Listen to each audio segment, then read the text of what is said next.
할렐루야, 반갑습니다. 네, 저 돌아갈까봐요. 네, 반갑습니다. 제가 가기를 여러 교회 많이 다니는데요. 이렇게 까만 머리가 많기는 처음입니다.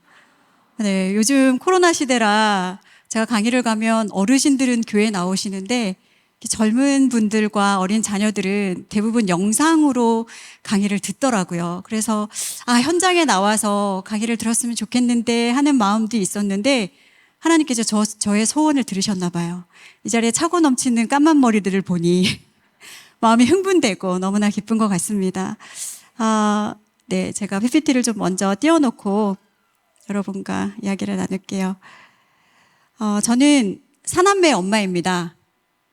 별로 안 놀라시네요. 네, 여기 기본적으로 다 넷은 키우시나 봐요. 네. 저는 첫째가 이제 고등학교 2학년이고요. 둘째가 중학교 3학년입니다. 셋째가 초등학교 6학년이고, 넷째가 초등학교 3학년입니다. 그래서 저희 집에는, 각양각색의 교회학교 아이들이 다 표진해 있습니다. 아마, 많은 분들이 성비 궁금해 하실 것 같아요. 그쵸? 저 인생 아들만 내시면 천국 그냥 갈 텐데 뭐 이렇게 생각하시는 분도 있을 테고 저는 하나님께서 종합 선물 세트로 자녀를 허락해 주셔서 아들 딸 이렇게 네 환상이죠. 네 하나님은 그런 분이십니다. 그렇게 하나님께서 주셔서 4명의 아이들을 믿음으로 말씀으로 양육하고 있습니다. 제가 아이들에게 왜 말씀을 심기 시작했고 매일매일 가정 예배를 사수할 수밖에 없었는지를 먼저 이야기를 드려야 될 것 같아요. 저는 첫 아이를 가졌을 때, 지금 이제 고등학교 2학년인 그 아이가 16개월 되었을 때에 이제 그 전까지 아이를 뱃속에 넣고 잉태하고 출산하기 2주 전까지 아주 지독하게 일하는 워커홀릭의 엄마였습니다. 그때 당시에 저의 인생의 모토는요, 그때 당시에는 제가 이제 30대 초반이었는데, 집에서 애나 보는 여자는 절대 안 될 거야. 나는 아이를 낳고도 빨리빨리 막히고 내 커리어를 계속해서 쌓아나갈 거야. 이제 그때는 제가 광고 디자이너라는 직업을 가지고 살아갈 때입니다. 그래서 엄마로서 준비가 전혀 돼 있지 않을 때 결혼한 지 한 달 만에 하나님께서 저희 가정에 태의 문을 열어주셨어요. 그런데 하나도 기쁘지가 않는 거예요. 왜? 나는 빨리빨리 돈 벌어서 성공하고 싶고 디자이너로서 이름을 날리고 싶고 지금까지 쌓아왔던 수많은 경력들을 단절하고 싶지 않은데 지금 아이를 주시면 어떡하란 말인가. 그래서 정말 절망 가운데 10달을 아이를 품고 살았던 것 같아요. 얼마나 지독했냐면요. 임신해서 그때 제가 이제 대리라는 직함을 가지고 있었는데 백대리 임신하니까 일 잘 못한다 이런 얘기 듣기 싫어서 출산하기 2주 전까지 커피를 4잔씩 마셨어요. 너무 놀랍죠. 어떻게 아이를 가진 엄마가 커피를 4잔씩 마셨을까요? 밤을 새기 위해서. 이제 광고 디자이너라는 직업은 좀 퇴근 시간도 없고 밤을 새는 일이 허다했습니다. 그러다 보니 커피를 4잔씩 마셔가면서 밤을 꼬박꼬박 샜어요. 아이가 태어났네요. 어떤 아이가 태어났을까요? 네, 일단 까맸어요. 커피의 위력이었어요. 그 다음에 어땠을까요? 7, 8개월이 넘어가도록 밤을 꼴딱꼴딱 새는 거예요. 그냥 새는 것도 아니었어요. 징징거리면서 울면서. 그래서 정말 제 안에서는 수많은 갈등을 겪어야 했어요. 이 아이를 침대에 던져버려야 되나 아니면 내가 끝까지 안고 있어야 되나. 그렇게 어렵게 100일 동안 아이를 양육하고 어린이집이라는 곳에 맡겨버리고 저는 다시 복직을 하게 됩니다. 그런데요, 어느 날 저희 남편과 제가 어느 정도 일정 기간 동안 주말 부부로 있게 된 시간이 있었는데 아이를 어린이집에 데리러 갔다가 저희 첫째가 불 꺼진 어린이집에 혼자 남아있는 모습을 보고 그날 저녁에 밤새도록 울었던 거예요. 그리고 제가 퇴근하고 왔을 때 저에게 이런 얘기를 했습니다. 하나님께서 우리 가정에 그때 당시 남편은 학생이었고요. 제가 결혼할 때 이렇게 빌렸던 돈들을 갚고 있었고 생계를 책임지고 있는 그런 시간들이었어요. 그런데 이런 얘기를 하는 거예요. 하나님께서 우리 가정에 자녀를 허락하셨을 때는 이 자녀의 모든 상황과 우리 가정의 모든 형편을 아시고 허락하셨을 텐데 그렇다면 엄마인 당신이 직장을 내려놓고 아이를 돌보는 것이 맞지 않겠냐. 그런데 상황과 형편을 바라봤으면 아무것도 할 수 있는 결단이 없었어요. 저는 계속 일을 할 수밖에 없는 그런 상황들이었는데 그 순간 아멘이 되는 거예요. 그래서 같이 끌어안고 펑펑 울고 이제 복직한 지 몇 달 만에 저는 사직서를 쓰게 되었습니다. 그때 하나님이 저에게 주신 마음은 어떤 마음이었냐면, 은실아, 세상에 내놓으라는 디자이너는 너 말고도 너무나 많다. 그런데 이 아이, 저희 이제 첫째 아이 이름이 조이인데요. 이 조이에게 엄마는 너 하나밖에 없다. 그 마음이 저의 가진 모든 것들을 내려놓고 아이에게 엄마의 자리로 올 수 있게 한 하나님의 마음이었습니다. 저는 사실 교회 마당만 아이들이 밟으면 잘 큰다라는 설교를 듣고 자랐던 그 세대이기 때문에 아이를 열심히 교회 마당을 밟혔어요. 잘 안 크는 거예요. 태교를 너무 잘못했거든요.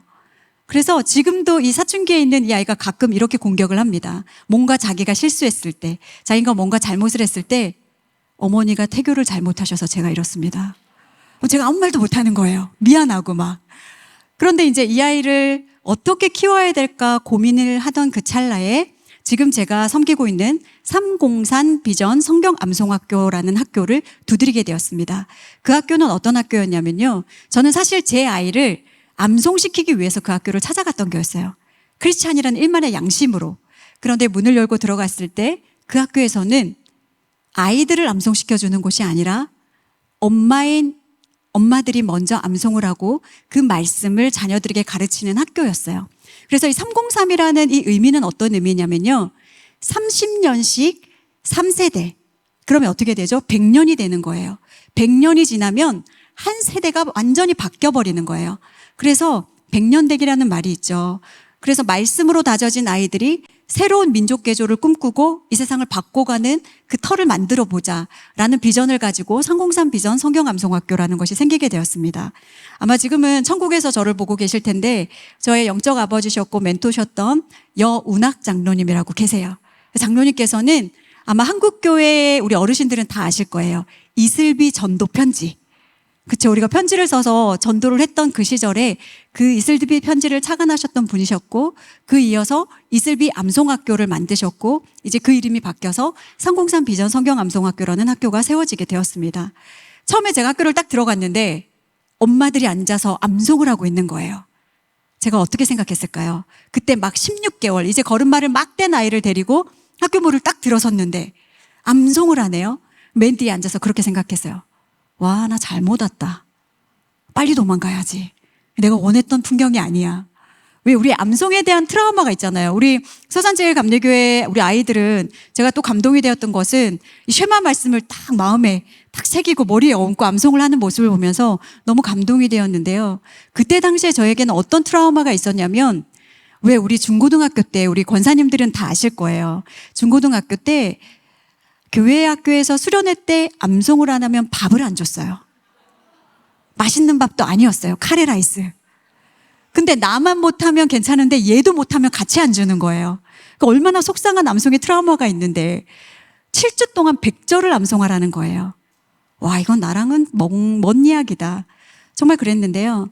여러분이 오늘 암송하셨던 그 쉐마 말씀, 이스라엘아 들으라. 우리 하나님 여호와는 오직 유일한 여호와이시니 너는 마음을 다하고 뜻을 다하고 힘을 다하여 내 하나님 여호와를 사랑하라. 뭐 여기까지는 사실 애들 잡으러 다니느라 저희 이제 조이가 막 걸음마 떼서 왔다 갔다 하는 아이 잡으러 다니느라 귀에 하나도 안 들렸어요. 그런데 그 다음 소절이었어요. 오늘 내가 내게 명하는 이 말씀을 너는 마음에 새기고 네 하나님 뭐라고요? 오늘 내가 내게 명하는 이 말씀을 너는 마음에 새기라는 거예요. 나는 나의 자녀에게 먼저 가르치기 위해서 이 자리에 왔는데 하나님은 그것은 너의 마음에 먼저 새기라는 거예요. 그 다음에 어떻게 하라고요? 내 자녀에게 부지런히 가르치래요. 집에 앉았을 때든지 길을 갈 때든지 누워있을 때든지 일어날 때든지 이 말씀을 강론하래요. 거기서 제가 번개를 맞은 것처럼 하나님의 사명을 깨닫게 됩니다. 아, 나는 내 자녀를 바꾸기 위해서 이 자리에 왔는데 하나님은 내가 먼저 바뀌기를 원하시는구나. 그때부터 미친 듯이 말씀을 먹기 시작했어요. 저희 첫 번째 책이 말씀 심는 엄마이지만요. 저는 말씀 씹는 엄마가 되기 전에 말씀 먹는 엄마가 먼저 되었어요. 그래서 16개월 된 그 아들을 앉혀두고 미친 듯이 먹기 시작한 거예요. 100절, 200절, 300절, 400절, 500절, 600절 너무너무 맛있는 거예요. 정말 말씀에서 꿀과 송이꿀보다 더 달도라는 말씀이 어떤 말씀인지 알겠는 거예요. 그렇게 말씀을 외웠던 어느 날 저희 아이가 20 몇 개월이 되었던 그때 저는 잊지 못하는 그 감격의 순간이 온 거예요. 저는 믿음의 1대입니다. 저희 남편도 믿음의 1대예요. 저희 가정사는 내일 제가 조금 더 구체적으로 말씀을 드리겠지만 믿음의 1대였기 때문에 믿음의 2대로 신앙을 유업을 전수한다라는 것이 얼마나 꿈같은 소망이었는지 몰라요. 그런데 어느 날 이 아이가 갑자기 테테테 하시시시 천지로 탄다 하시시시 웬 방언을 하는 거예요. 이게 무슨 말이지? 뭐라고 조이야? 테테테 하시시시 천지로 탄다 하시시시. 알고 보니까 창세기 1장 1절 말씀을 암송하는 거였어요. 저희 아이는 언어가 좀 느렸거든요. 말을 못하니까 음절로 외워버리는 거예요. 태초에 하나님이 천지를 창조하시니라를 테테테 하시시시 천디로 탄다 하시시시. 그 아이는 그렇게 발음을 했지만 제 귀에는 창세기 1장 1절로 들리는 거예요. 얼마나 감격이 되던지 그 순간 남편에게 전화를 걸어서 펑펑 울었어요. 자기야, 조이가 창세기 1장 1절을 암송을 해. 아빠한테 해봐 하고 전화를 바꿔줬어요. 테테테 하시시시 천지로 탄다 하시시시. 그런데 전화기 안에서 저희 남편도 흐느끼는 소리가 들리는 거예요. 그때 그 감격을 잊을 수가 없습니다. 지금은 그 고등학생 아이가 2000절을 넘게 암송하는데요. 2000절을 넘게 암송하는데 감동이 없는 거예요. 저희가 회개했어요. 그 한 절에 감동했던 우리가 이 아이가 수많은 구절을 암송하는데 감동이 없다니 너무나 미안하고 부끄럽고 그런 일들을 겪어왔던 것 같습니다. 왜 우리 아이에게 말씀을 심었느냐? 기의는 하나였어요. 신본주의 교육이었습니다. 여러분은 어떤 교육을 하고 계신가요? 네, 이제 제 얼굴을 말고 PPT를 좀 띄워주시면 좋을 것 같습니다. 네. 우리는 세상이 무수하게 변하고 빠르게 변하는 스마트한 시대에 살아가고 있습니다. 여러분들은 여러분 가정의 문제, 내 자녀의 문제, 여러 가지 문제들이 생겼을 때 제일 먼저 찾는 것이 무엇인가요? 아이가 아플 때 하나님을 제일 먼저 찾으시나요? 기도보다 성령보다 앞서고 있는 것이 혹시 있나요? 그러면 우리가 회개해야 되는 것입니다. 세상은요, 알고리즘에 의해서 수많은 답들을 내놓습니다. 빨리빨리 즉각. 이것에 익숙해지다 보면 우리는 하나님을 먼저 찾지 않아요. 스마트폰을 먼저 들여다보고 초록창에 물어보고 수많은 미디어를 통해서 그 답을 찾으려고 애쓰고 있습니다. 심지어는요, 우리 어머님들이 속해 있는 이런 어떤 맘카페, 학부모님들이 속해 있는 학부모 모임들이 진리가 되어버렸어요. 거기서 말하는 것들이 진리가 되어서 하나님의 말씀보다 그 말씀의 권위보다 그 높은 엄마들의 말을 따라가는 우리 부모님들을 많이 만날 수가 있습니다. 우리가 검색 요가나 검색 교육이 당장에 우리에게 빠른 답들을 찾아줄지는 모르나 중요한 것은 이것은 진리가 아니라는 거예요.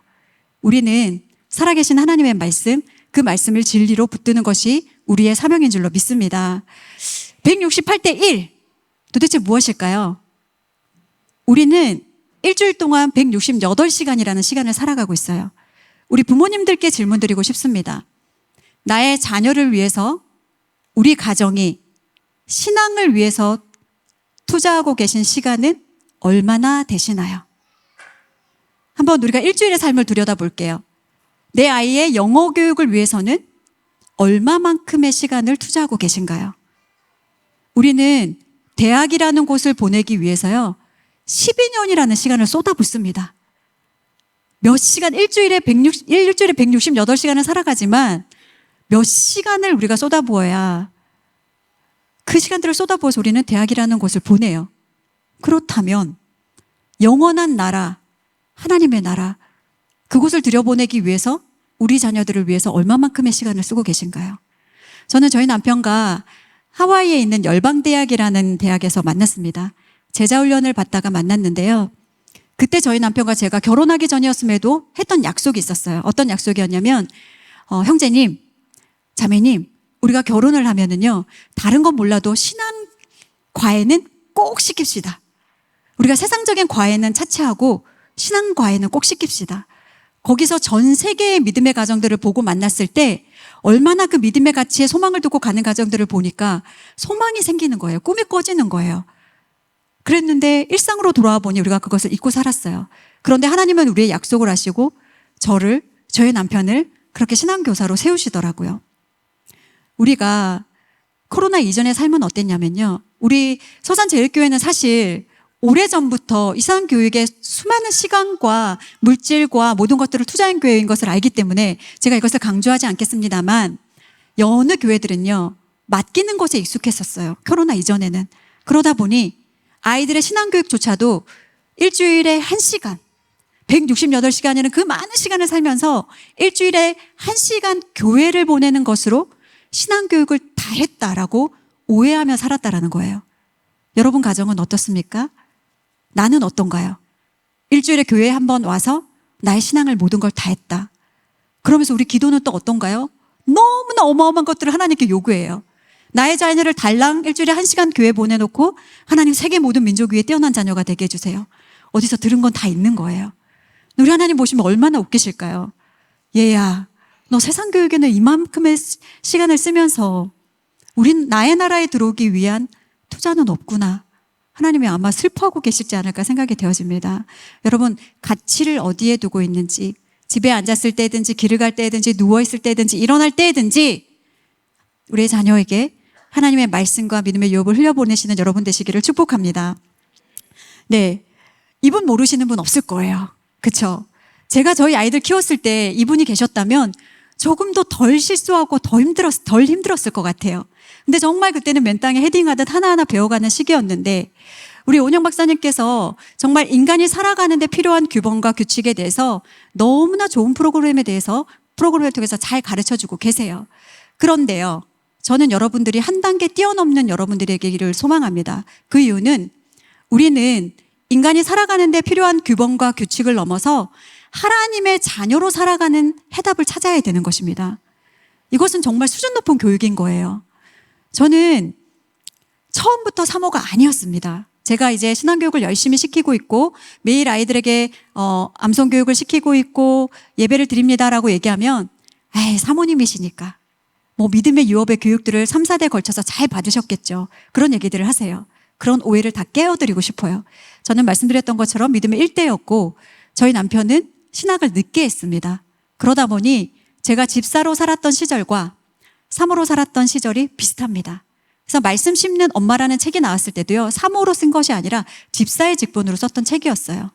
무엇을 말씀드리고 싶냐면 그때 당시 제가 가장 많이 들었던 얘기가 어떤 얘기였냐면 유별나다였어요.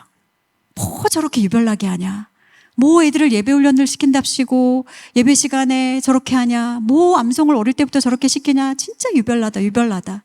그런데요, 그것은 유별난 것이 아니라 특별한 것인 줄로 믿습니다. 구별된 하나님의 자녀가 분별해서 하나님의 자녀로 세우는 왕의 교육인 것이에요. 하나님의 자녀를 키우는데 우리가 함부로 키울 수 없잖아요. 왕의 방법으로 키우는 거예요. 그건 특별한 교육인 것입니다.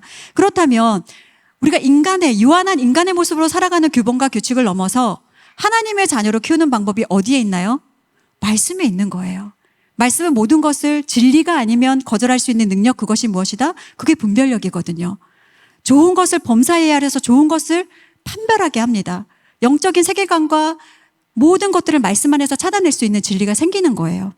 그런데 우리는 이것을 할 수가 없어요.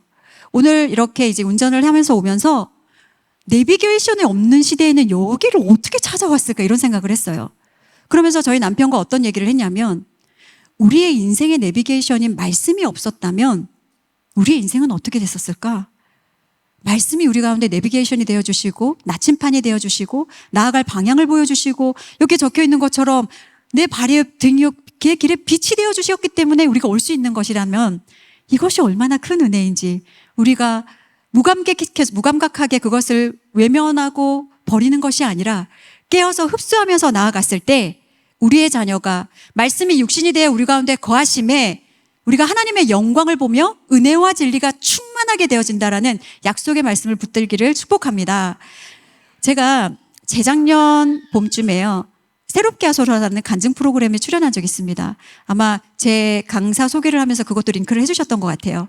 거기에 보시면 우리 주영훈 씨가 그런 얘기를 했어요. 사모님 간증을 쭉 듣다 보니까 어떤 목사님이 하셨던 말씀이 생각납니다. 해주셨던 말씀이 자녀를 내가 키우면 내 수준이 되고 하나님이 키우시면 하나님의 수준으로 자란다 였어요. 제가 아멘 그렇게 바로 응답을 했었거든요. 우리는 우리의 입술로는요. 하나님의 말씀에 아멘 하고 하나님이 맞습니다. 그렇습니다. 주님이 진리이십니다. 하나님만 따라가겠습니다. 고백을 하지만 우리의 삶을 들여다보면 그렇지 않은 경우가 너무나 많습니다. 하나님을 믿지 못해요. 우리가 역대상 말씀, 이 말씀을 보면은요. 우리 한번 다 같이 한번 읽어볼까요? 암송하시는 분들은 암송하시면 좋겠고요. 이거 한번 다 같이 우리 친구들도 큰 소리로 한번 읽어보겠습니다. 시작. 여호와여 위대하심과 권능과 영광과 승리와 위엄이 다 주께 속하였사오니 천지에 있는 것이 다 주의 것이로소이다. 여호와여 주권도 주께 속하였사오니 주는 높으사 만물의 머리이심이니이다. 부와 기가 주께로 말미암고 또 주는 우리의 주제가 되사 손에 권세와 능력이 있사오니 모든 사람을 크게 하심과 강하게 하심이 주의 손에 있나이다. 아멘. 누구 손에 있다고요? 그런데요, 주의 손에 못 맡기는 거예요.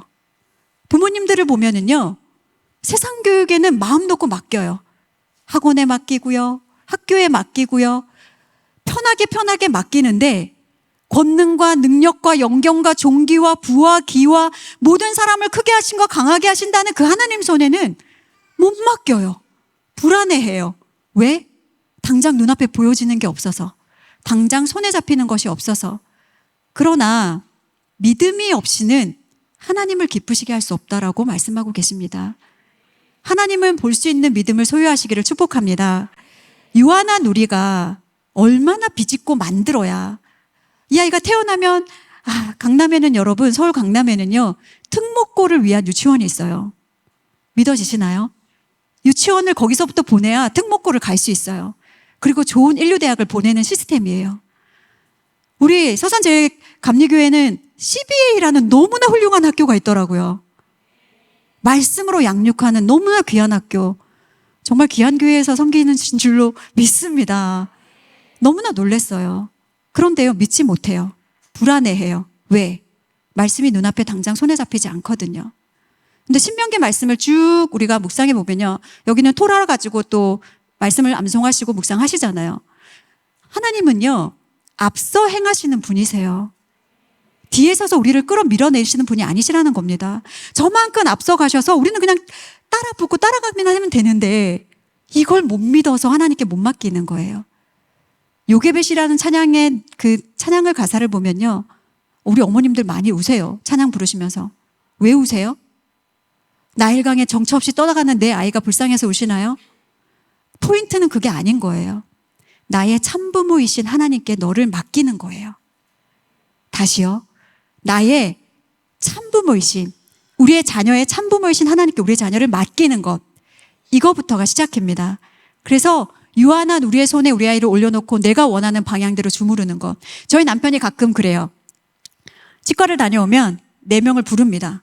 다 나와봐. 조효은이, 사랑의 시온이 다 나와봐. 왜요 아버지? 아들 막 이제 귀찮은지 나와요. 넷 중에서 누가 치과 의사 될래?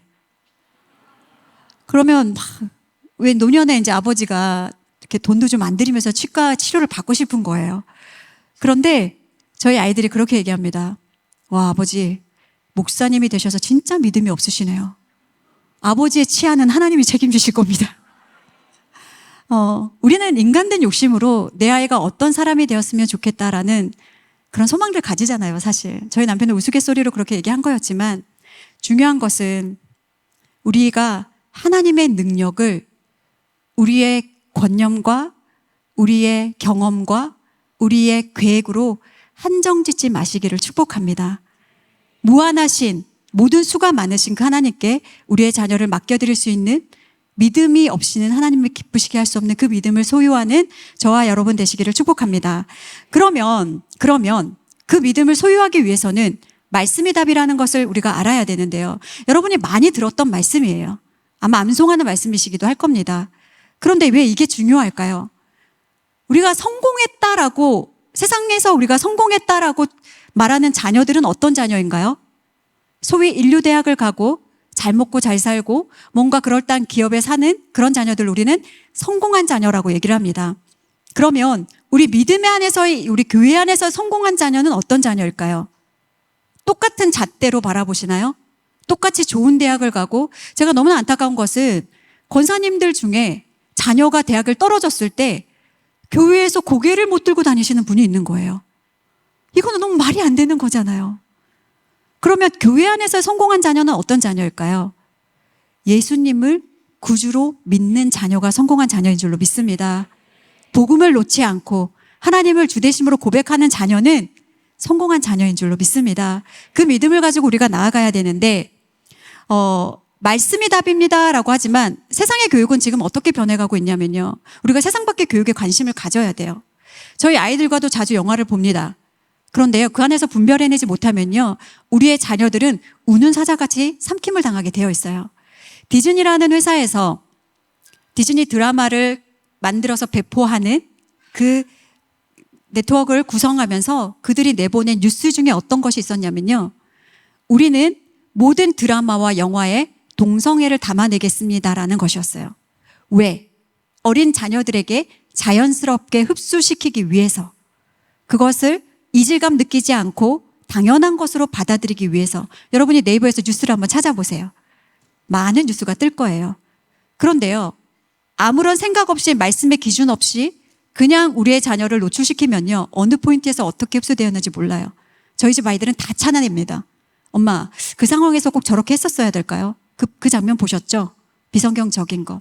그래서 저희 아이들과도 늘 영화를 보든 미디어를 보든 책을 읽든 뭘 하든 늘 하는 것 중에 하나는 분별이에요. 어떤 분별이요?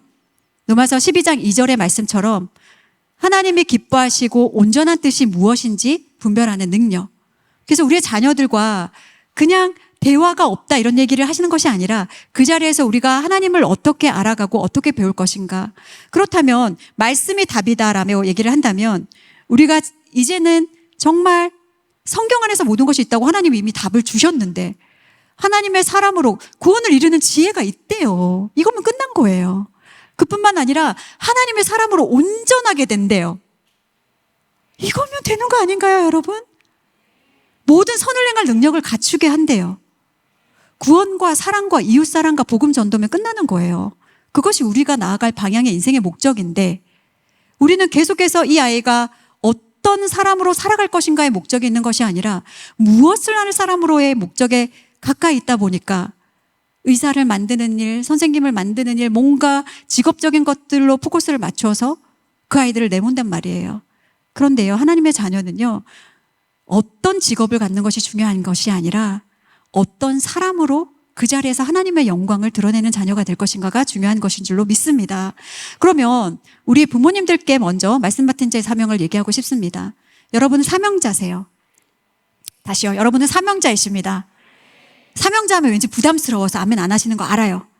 예수 그리스도로 인하여서 내 목숨까지도 내어놓을 수 있는 것, 우린 선교사님들을 떠오르죠. 목사님들과 전도사님들을 떠오르실 거예요. 그러나 하나님은요, 부모라는 이름으로 부르셨으면 자녀에게 믿음의 유업과 복음을 증거해야 할 유업들을 흘려보내야 될 사명도 함께 주신 줄로 믿습니다.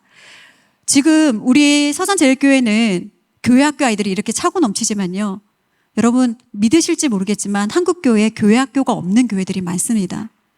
자녀들을 낳지 않아서이기도 하고요, 교회가 우리가 수평적인 전도, 온 유대와 사마리아와 땅끝까지 이르는 전도와 복음 전파에는 힘썼지만 수직적인 전도, 내 자녀들에게 복음의 유업들을 흘려보내는 이 사명을 소홀히 여겼기 때문입니다. 수평적인 선교와 수직적인 선교는 함께 가야 하는 줄로 믿습니다. 저는 놀랬던 게 우리 CBA 학교 내에서 선생님들을 선교사님이라고 부른다고 얘기를 했어요. 너무나 감동이 되었어요. 우리의 땅끝이 될 우리 자녀들에게 선교, 복음을 전하는 것. 제가 부모님들에게 확언 드릴 수 있는 것 하나는요, 절대 복음과 믿음의 유업은 유전되지 않습니다. 유전되면은요, 가르칠 필요 없어요. 부지런히 가르치지 않아도 돼요. 마땅히 행할 길을 아이에게 가르치지 않아도 돼요. 그러나 유전되지 않기 때문에 부지런히 가르쳐야 되는 거예요. 복음 전수의 사명을 가지고 내가 죽는 날 그날까지 나의 자녀가 독립된 그리스도인으로 성장하는 그 시간까지 이 아이들을 나에게 맡겨주신 그 사명이 우리 부모님들에게 있는 줄 믿습니다. 그 사명 끝까지 감당하는 저와 여러분 되실 줄로 믿습니다. 그러면 우리가 부담스럽잖아요. 근데 우리 하나님은 참 너무나 감사한 것이 우리 하나님은 그 부담을 덜어주시는 분이세요. 여기에 있는 우리 친구들도 마찬가지지만 우리는 청지기적 사명으로 살아갑니다. 자, 청지기가 무엇인지 우리 다 같이 한번 큰 소리로 한번 읽어보겠습니다. 시작. 주인이 맡긴 것들을 주인의 뜻대로 관리하는 위탁 관리인을 말한다. 주인의 자산을 관리하며 주인의 자녀 교육까지 담당했다. 청지기가 자신에게 맡겨진 것들을 관리할 때는 항상 맡긴 주인의 뜻, 즉 주인이 제시한 관리 지침을 따라 관리해야 된다라고 교회 용어 사전에 청지기의 뜻이 나와 있습니다. 우리 부모님들은 조금은 짐이 덜어지실 거예요. 내가 이 아이들의 주인이 되면 얼마나 무거울까요? 저는 4명의 자녀의 주인이라 그러면 그냥 다 떨어뜨리고 싶을 것 같아요. 그런데 이 자녀들의 주인이 하나님이시래요. 그러면 나는 무엇만 하면 될까요? 물론 그 과정 속에서 살아가는 거 너무나 힘듭니다. 여러분 4명 키워보실래요? 바꿔서? 저 오늘 좀 예쁘죠, 여러분? 별로 안 예쁜가 봐요. 오늘은 좀 준비해서 이렇게 여러분 앞에 섰지만 일상의 삶은 처절합니다. 내 키우는 이 자녀의 삶이란.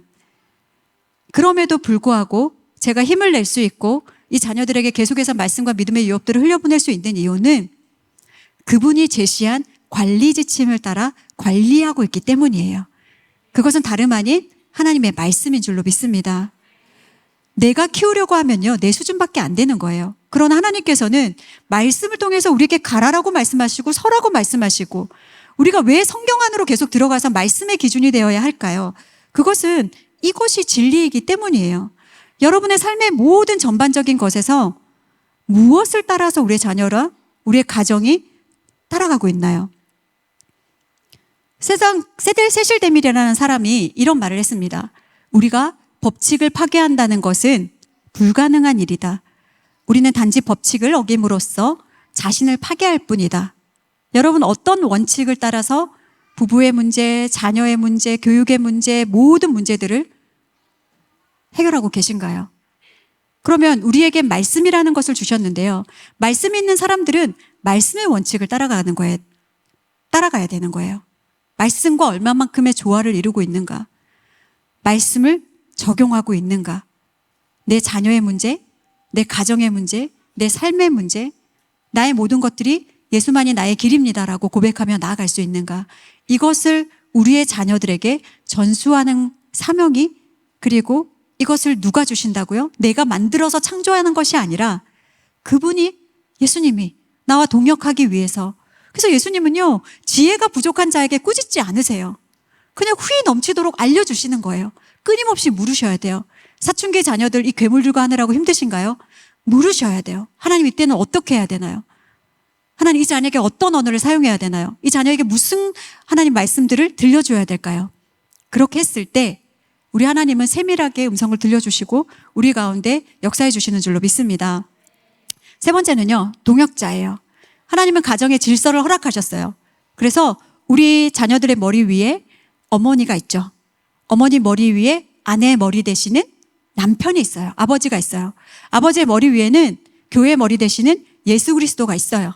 그래서 모든 축복은 위에서로부터 아래로 오르는 것이 맞습니다. 믿음의 제사장으로서 아버지를 세워주셨고요.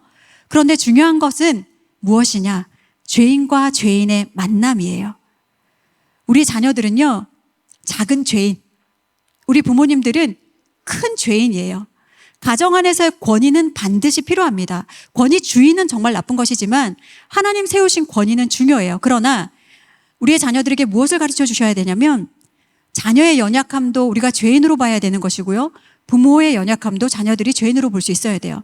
우리 자녀들에게 말씀드리고 싶은 것은 부모의 연약함들을 봤을 때 그것을 하나님과 대입하지 않으셨으면 좋겠어요. 왜냐? 부모님도 죄인이기 때문에, 연약하기 때문에 죄를 지을 수도 있고 성화되어 가는 과정들이 있는 거예요. 그러면 완전하신 부모는 완전하지 않습니다. 절대. 그렇다고 부모님 말씀에 순종하지 말라는 얘기는 아니에요. 그렇다면 큰 죄인과 작은 죄인이 만나서 빚되시고 완전하신 예수님 앞에 걸어가는 것, 이것이 가정 안에서의 시작입니다. 복음은요, 우리의 자녀에게만 필요한 것이 아니라 부모에게도 필요한 것이에요. 그래서 연약함을 봤을 때 예전에 제가 아이들이 키우느라고 힘들 때는 정말 많이 울었거든요. 울면은 4명이 따라서 울었어요. 엄마가 우니까. 근데 요즘은 제가 기쁜 일이 있든 슬픈 일이 있든 울음을 터뜨리면 저희 아이들이 어떻게 할까요? 어머니 저기 또 우신다. 얘들아 모여봐. 어머니 성령 좀 떨어지신 것 같다. 다 같이 모여서 기도하자. 제 주위에 놓고서 아이들이 돌아가면서 기도를 해주는 거예요. 상태를 아는 거예요. 서로의 동역자가 되어가는 것입니다.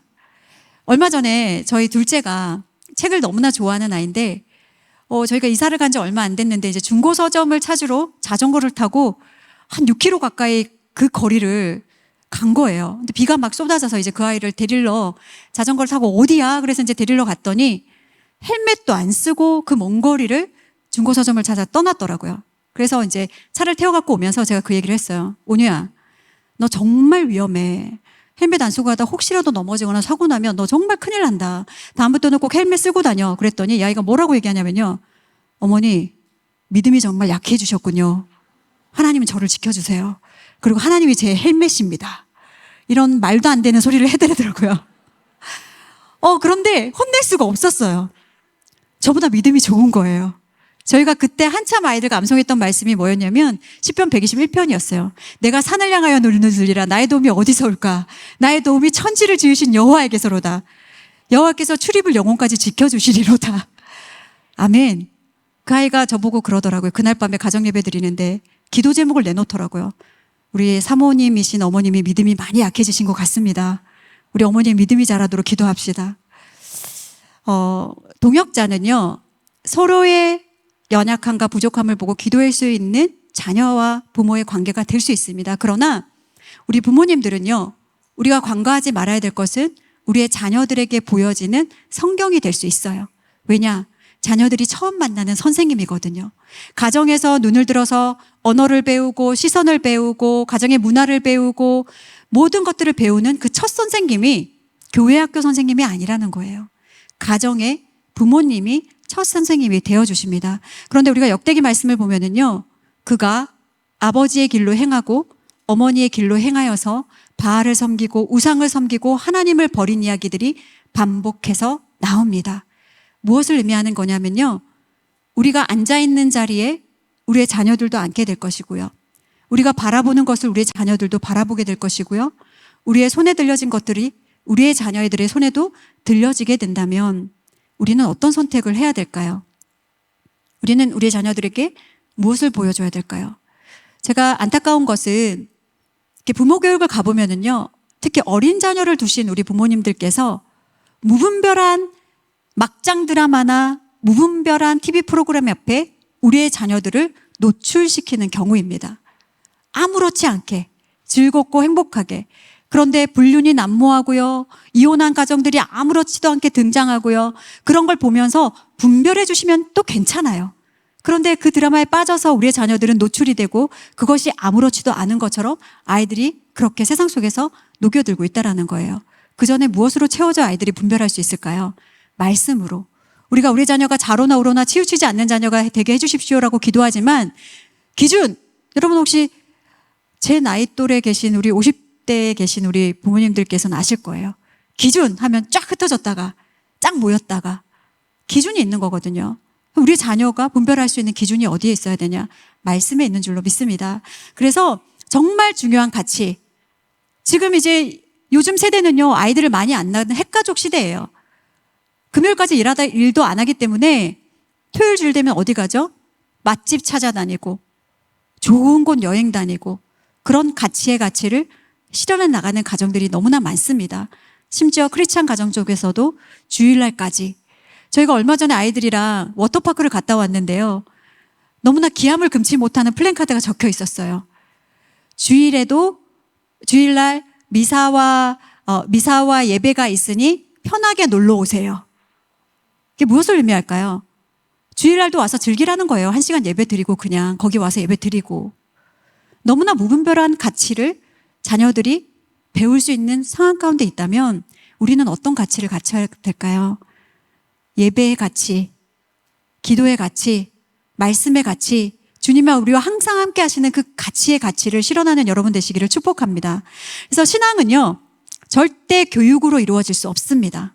우리가 신앙교육이라고 얘기하지만 얼마만큼 교육을 받으면 신앙이 세워질까요? 168시간에 우리가 12년 이렇게 교육하는 것처럼 그렇게 교육하면 우리 아이들이 성화가 되어질까요? 그렇지 않아요.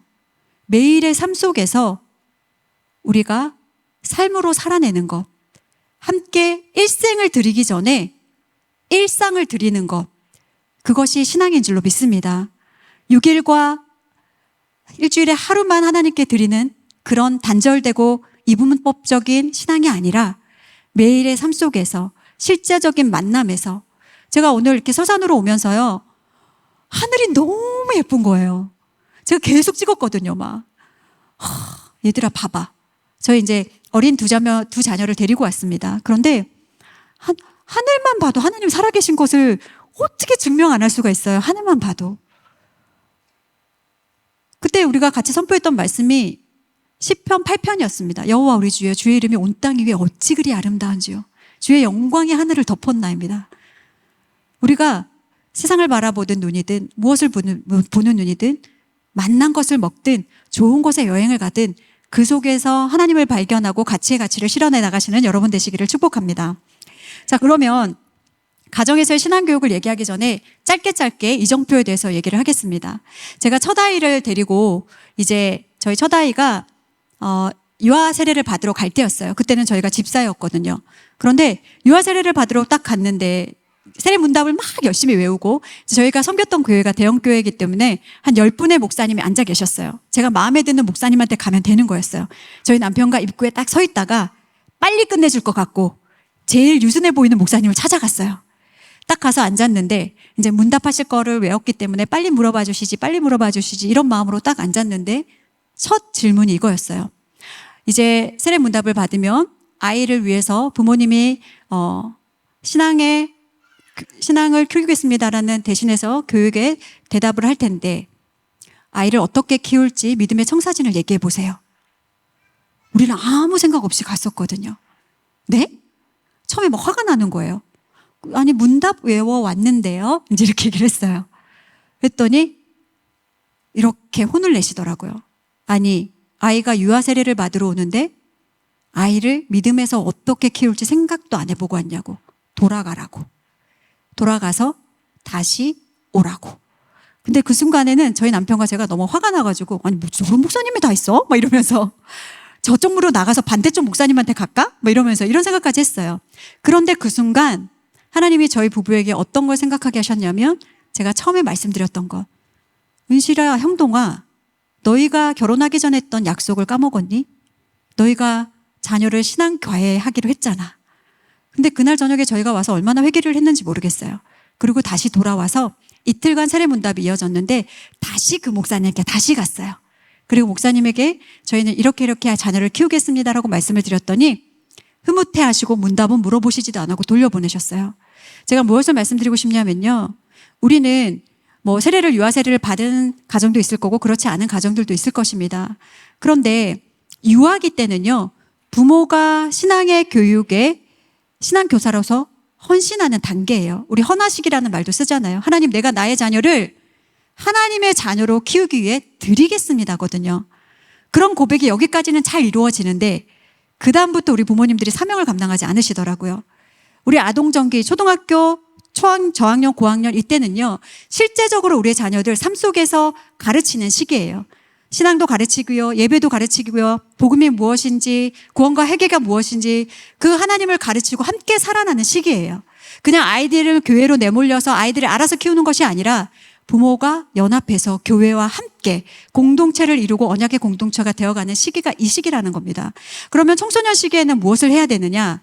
이 아이들이 하나님의 자녀로서 순결하게, 정결하게 내가 어떤 것을 붙들고 꽃 같은 사춘기가 될 것인가, 괴물 같은 사춘기가 될 것인가를 선택하는 시기에 있을 때 부모님들이 그 중심을 잡아주시고 그 자녀들이 올바른 방향으로 갈 수 있도록 이때는 부모의 갭이 조금씩 줄어들 수밖에 없어요. 왜냐? 독립적으로 하나님을 만날 수 있는 시기이기 때문에. 그렇게 옆에서 계속 코치로서의 역할을 감당해 주시는 것이고, 결국은 이 아이가 커서 장성해서 독립된 크리스찬이 되고 홀로 서는 그 단계까지가 우리의 사명인 것입니다. 그냥 아이를 초등 잘 보냈고 중등 잘 보냈고 이것으로 끝나는 것이 아니라, 이 다음에 우리가 천국에 가서 하나님 앞에 섰을 때 하나님 물으실 것 같아요. 얼마만큼 열심을 다했니, 은실아? 너의 자녀를 이제 내가 좀 쓸게 라고 얘기했을 때 우리가 기쁘게 내어드릴 것인가, 아니면 하나님 너무나 부끄럽습니다 라는 고백을 하게 될지는 우리 부모님의 선택에 달려 있다고 생각이 되어집니다. 그러면 우리가 이런 이정표를 가지고 우리의 자녀를 양육해야 되는데요. 우리가 성경적인 자녀 양육은 성경적인 전인교육이라고 얘기합니다. 모든 삶의 전반적인 것들에 우리의 자녀를 하나님의 자녀로 키우는 것이에요. 그런데 그 기본의 말씀이 어떤 것이냐면요, 베드로서 1장 3절에서 7절 말씀이에요. 저도 저희 아이들을 엄마표 신앙교육이라는 책에서 이것들에 대해서 잘 녹여냈습니다. 신, 덕, 지, 체, 4가지 영역으로 자녀를 1년의 계획을 세웁니다. 연말이 되면은요, 각 아이마다 색깔이 다르고 다 다르잖아요. 그럼 그 아이를 놓고 기도할 때마다 올해는 이 아이의 신, 경건한 믿음에 대한 영역들이 어떻게 성숙되어야 될지, 덕은요 성품이에요. 성숙한 성품을 위해서 어떻게 말씀으로 어떻게 신앙 안에서 잘 키워낼지, 지는요 하나님이 우리가 그렇다고 세상과 단절된 자녀로 키우기 위함이 아니라 세상을 파송시키는 자녀로 키우기 위함이잖아요. 그러면 이 자녀가 지식을 어떻게 사용하고 어떻게 건강한 하나님의 자녀로 하게 할 것인가. 체는요, 우리를 몸된 성전으로 두신 몸을 어떻게 관리하고 또 건강하게 해서 독립된 크리스찬 가정으로 잘 성장시켜서 보낼 것인가. 그것들을 놓고 고민하면서 자녀를 양육하고 있는데, 우리의 이 하나님의 성품에 참여하는 자로 전인적인 신앙교육을 하기 위해서는 기준이 제일 먼저 뭐냐면 믿음의 덕이에요. 덕 위에 뭐라고요? 지식인 거예요. 우리나라는 어떻게 키우고 있나요? 교회 안에서도 지식을 먼저 앞세우고 있어요. 이거 놓치면 다 안 되는 것처럼. 하나님은 말씀에서 우리에게 이미 말씀하셨거든요. 먼저 그 나라와 의를 구하라. 그러면 이 모든 것은 너희에게 더하시리라. 우리는 이 말씀을 못 믿는 거예요. 그러니 불안해서 믿음의 덕의 지식을 아니라 지식의 성품 위에 믿음을 얻는 거예요. 여러분, 지식만 먼저 키운 자녀 잘 자랄 수 있어요. 그러나 지식이 먼저 가득하면요 하나님이 들어올 자리가 없어요. 이미 지식 안에서 하나님과 반대되는 것들이 가득 차 있기 때문에. 성품 좋은 사람이요 잘 살 수 있어요. 법 없이도 사는 사람이요 잘 살 수 있어요. 그러나 법 없이 사는 사람은 하나님 없이도 살아요. 그냥 자기 만족대로 그렇게 살아가는 거예요. 그렇다면 우리는 무엇을 우선순위 해야 되느냐? 하나님의 형상이 우리의 자녀에게 회복될 수 있도록 믿음의 덕의 지식을, 그래서 믿음으로 시작해서 사랑으로 완성하는 것, 이것이 성경적인 자녀의 교육의 방법이고 전인교육의 시작입니다. 그러면 가정에서 할 수 있는 것 중에 제일 먼저 여러분에게 소개해드리고 싶은 것은 거룩한 습관이에요. 우리의 자녀들을 잘 들여다보면요 생각하는 것들이 말에서 드러납니다. 언제요? 마음이 감정이 상했을 때. 우리 부모님들도 똑같을 거예요. 저도 그렇거든요. 잘 참았다가 어느 순간 그것이 말로 튀어나올 때가 있어요. 근데 그냥 말로만 튀어나오면 모르겠는데 등짝 스매싱에 같이 날아갈 때가 있죠. 그러다가 어떻게 돼요? 이것들이 반복되면, 행동으로 드러나는 것들이 반복되면 습관이 됩니다. 근데 이 습관이 계속해서 반복되면 어떻게 될까요? 그 사람의 성품이 되고 인생이 바뀌어버리는 거예요. 그래서 많은 우리 세상적인 방법으로도 이 습관을 만들기 위해서, 제가 인별그램을 보면은요 4시 반에 일어나서 책 읽으시고 막 운동하시고 자기 이 성장을 위해서 하시는 분들 대단하신 것 같아요. 그런데 우리는요 무엇이 먼저 시작되어야 되냐면 거룩한 습관이에요. 어떤 거룩한 습관이요? 저는 여러분에게 다니엘을 소개합니다. 다니엘은요 물론 하나님의 은총을 입은 자이지만 이 다니엘에게는 거룩한 습관이 있었어요. 한번 말씀을 읽어보겠습니다. 다 같이 한번 읽어볼게요. 다니엘이 이 조서에 왕의 도장이 찍힌 것을 알고도 자기 집에 돌아가서는 윗방에 올라가 예루살렘을 향한 창문을 열고 전에 하던 대로 하루 3번씩 무릎 꿇고 기도하며 그의 하나님께 감사하였더라 라고 나옵니다. 어떻게 했다고요? 전에 하던 대로. 왕의 조서에 도장이 찍혔어요. 그것은 무엇을 의미하냐면 네가 왕이 아닌 다른 것을 섬기면 넌 사자굴에 던져져서 죽을 거야. 이걸 알았다는 거예요. 나의 죽음을 알았다는 거예요. 그럼에도 어떻게 한다고요? 창문을 열고 위층에 올라가서 예루살렘을 향해서 하루에 3번 기도를 하는 거예요. 왜? 하나님 외에 두려울 것이 없는 거예요.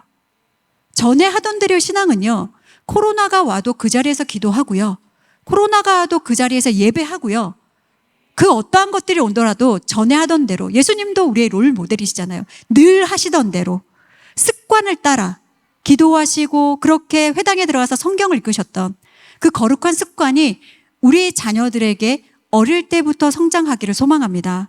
그래서 제가 교사 교육을 가면은요, 사실 영유아부, 초등부, 중고등부, 많은 부서가 있지만 어느 부서를 가시겠습니까? 라고 얘기하면 전 영유아부를 먼저 선택해요. 왜냐하면 첫 단추가 잘 끼워져야 되거든요.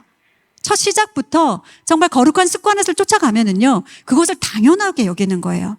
저는 저희 첫째가 16개월부터 말씀을 암송시켰고, 둘째, 셋째, 넷째는 태에서부터 하나님이 말씀을 먹일 수 있는 은혜를 주셨습니다.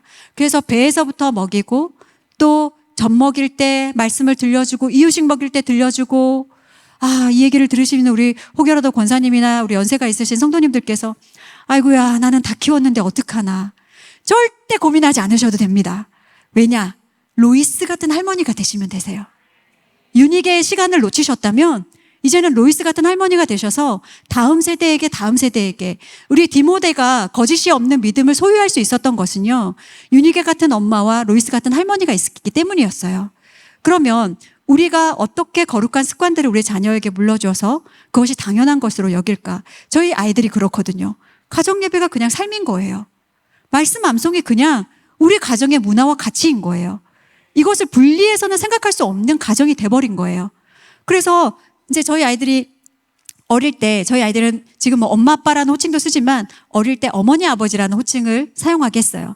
그런데 어느 날 저희 둘째가 이제 초등학교 한 3, 4학년이었던 것 같아요. 저한테 조용히 와서 그런 얘기를 해요. 어머니, 제가요, 집에서는요, 어머니 아버지라고 불러드릴게요. 근데 바깥에서는 엄마 아빠라고 좀 부르게 하시면 안 돼요? 그래서 왜? 그랬더니 어딜 가면 다 쳐다보잖아요. 다 쳐다본다고요. 마트 가서도 어머니 이거 사주세요 이러면 어머 너 지금 뭐라 그랬니? 이렇게 물어보시거든요. 다 쳐다본다고요. 그래 그럼 엄마가 한번 생각해 볼게. 이제 그렇게 넘어갔었어요. 그런데 이 아이가 어느 날 이제 암송을, 그때 이 아이가 어떤 구절을 암송하게 됐냐면 에베소서 6장 말씀을 암송하게 됐을 텐데 갑자기 유레카를 외치면서 달려 나온 거예요. 어머니 이제 계속 어머니라고 부르겠습니다. 왜 그렇게 생각했어? 성경에는 엄마 아빠가 없고 다 어머니와 아버지가 나오더라고요. 내 아버지와 어머니를 공경하라.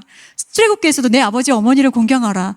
그러다 보니, 그런데 이제 어느 날 이 아이가 중학교가 되었어요. 교회에서 어머니 아버지를 하다 보니까 같은 중등부에 있는 아이가 와서 그렇게 얘기한 거예요. 야 이혼유, 니네 집에는 무슨 조선시대 같아. 무슨 어머니 아버지야. 왜 그렇게 불러? 이렇게 이제 얘기를 한 거예요. 근데 저희 아이가 뭐라고 얘기를 했을까요? 나 교육을 잘 받아서 그런다. 한 큐에 정리를 해버리더라고요. 그래서 그 얘기를 와서 해주는데 제가 이혼이 멋있다. 탁월하다. 아이가 부끄러워하지 않습니다. 왜? 말씀대로 사는 거예요. 그렇다고 여러분 당장 오늘 가서 네 엄마 아버지라고 부르 어머니 아버지 이거 아니에요. 은혜 주시는 대로 하시면 됩니다. 그렇게 어릴 때부터 언어든 말씀이든 행동이든 무엇이든 전에 하던 대로 하나님의 자녀이니까. 저희는 이제 목회자가 늦게 되기도 했지만 저희 남편이 저희 자녀들에게 늘 요구했던 것은 뭐냐면요, 소위 이런 경우들이 있어요. 선생님들께서 너 이렇게 하면 아버지한테 이른다. 그럼 저희 아이들이 뭐라고 얘기하냐면요, 이르세요. 저희 아버지는 아무 말씀 안 하세요. 뭘 얘기하냐면요, 아이들에게 늘 그런 얘기를 해줬어요. 조이야 오냐 사랑아 시오나, 저도 마찬가지였고요.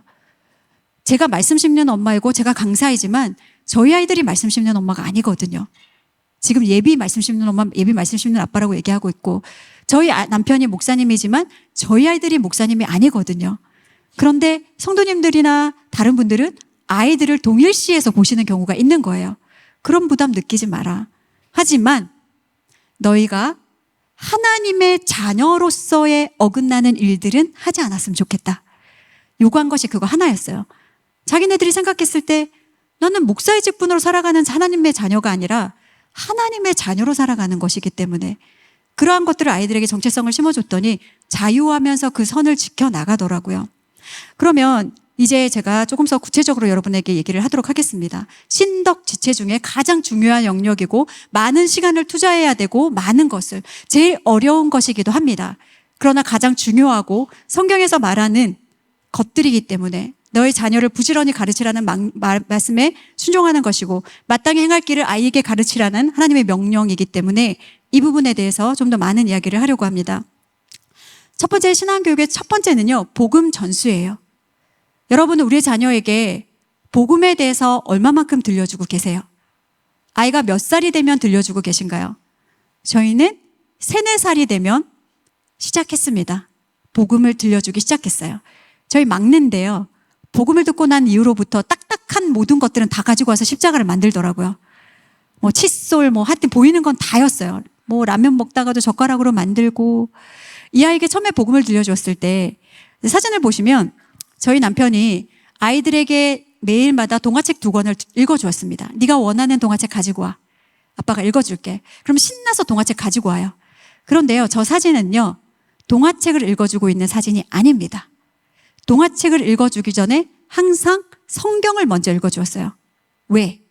분별하라고. 어릴 때부터 분별하라고요. 동화책을 보면은요, 우리는 아이들의 꿈과 희망을 키워주기 위해서 그냥 다 들려줍니다.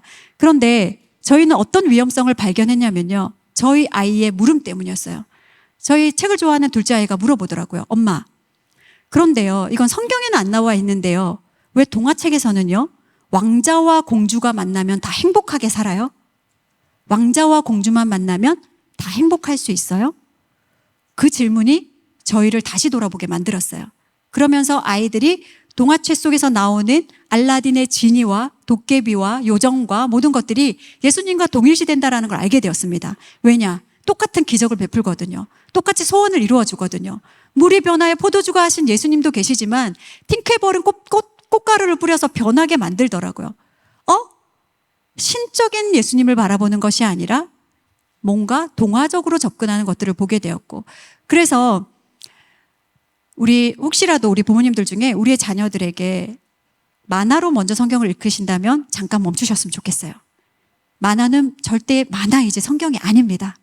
말씀을 먼저 우리의 마음 가운데 심어주시고 그 다음에 만화 성경을 보여주셔도 늦지 않아요. 그렇게 해서 우리의 아이들에게 먼저 복음이 들어가게 한 다음에 다른 세상의 가치들이 아이들에게 들어올 수 있도록 하는 것이었어요. 복음은 무엇인가요? 내가 죄인됨을 고백하는 것입니다. 넌 죄인이야. 근데 저희 이제 아이들이 다 거쳐갔던 시간이지만 저희 막내에게 저희 남편이 시온이는 죄인이에요.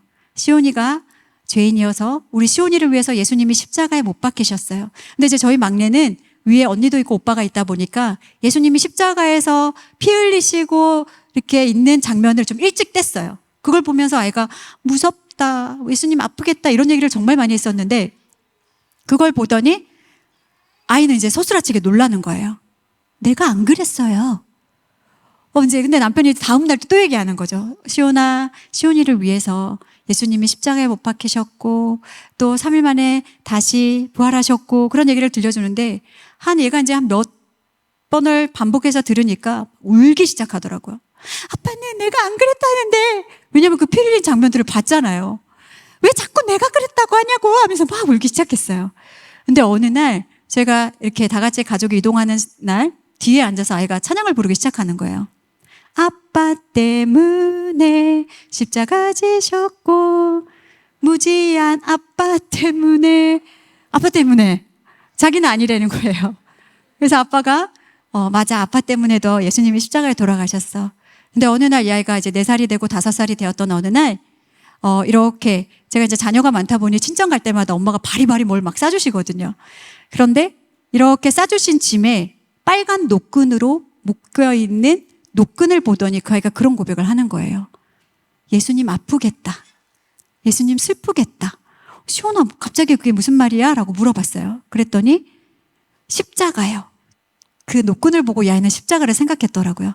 제가 얼마나 감격이 됐는지 몰라요. 그리고 제가 묵상을 오히려 하게 되는 시간이었습니다. 우리가 때를 얻든지 못 얻든지 자녀가 알아듣든지 못하든지 복음을 들려주세요. 복음에 생명이 있는 줄로 믿습니다. 복음은요, 믿지 않는 사람들에게 들려주는 기쁜 소식 맞아요. 그러나 죄인된 우리의 삶에 매일 드려야 될 능력의 말씀인 줄로 믿습니다. 그것이 첫 시작입니다. 그리고요, 우리가 왜 말씀으로 소통을 해야 될까요? 제가 어떤 한 책을 봤는데 책에 그렇게 적혀 있더라고요. 우리의 뇌는요, 언어의 지배를 받는데요.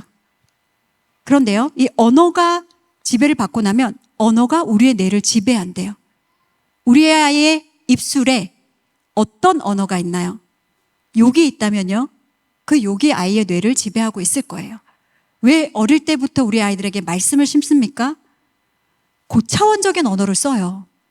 여느 세상 아이들과는 다른 언어를 쓰는 거예요. 저희 아이들도 욕을 알아요. 하지만 쓰지 않아요. 왜?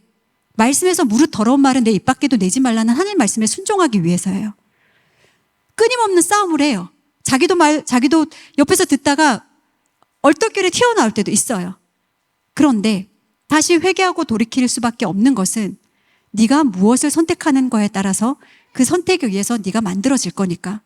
우리는 누구를 쫓아가는 사람이고 누구의 우리의 언어에 담을 것인가. 그래서 말은 언제나 그 사람과 닮아 있어요. 몇 마디만 나눠보면 그 사람이 어떤 사람인지 알 수 있습니다. 저희 아이들이요, 친구들과 대화를 하다가 패드립 하는 거 아시죠? 패드립은요, 부모님을 욕하는 욕입니다.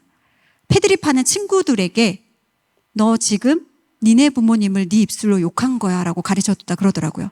근데 그 아이가 그 뜻이 무엇인지 몰랐대요. 다시는 그런 거 쓰지 말라고. 너 니네 엄마 아빠 사랑하잖아. 그러면 쓰지 말라고.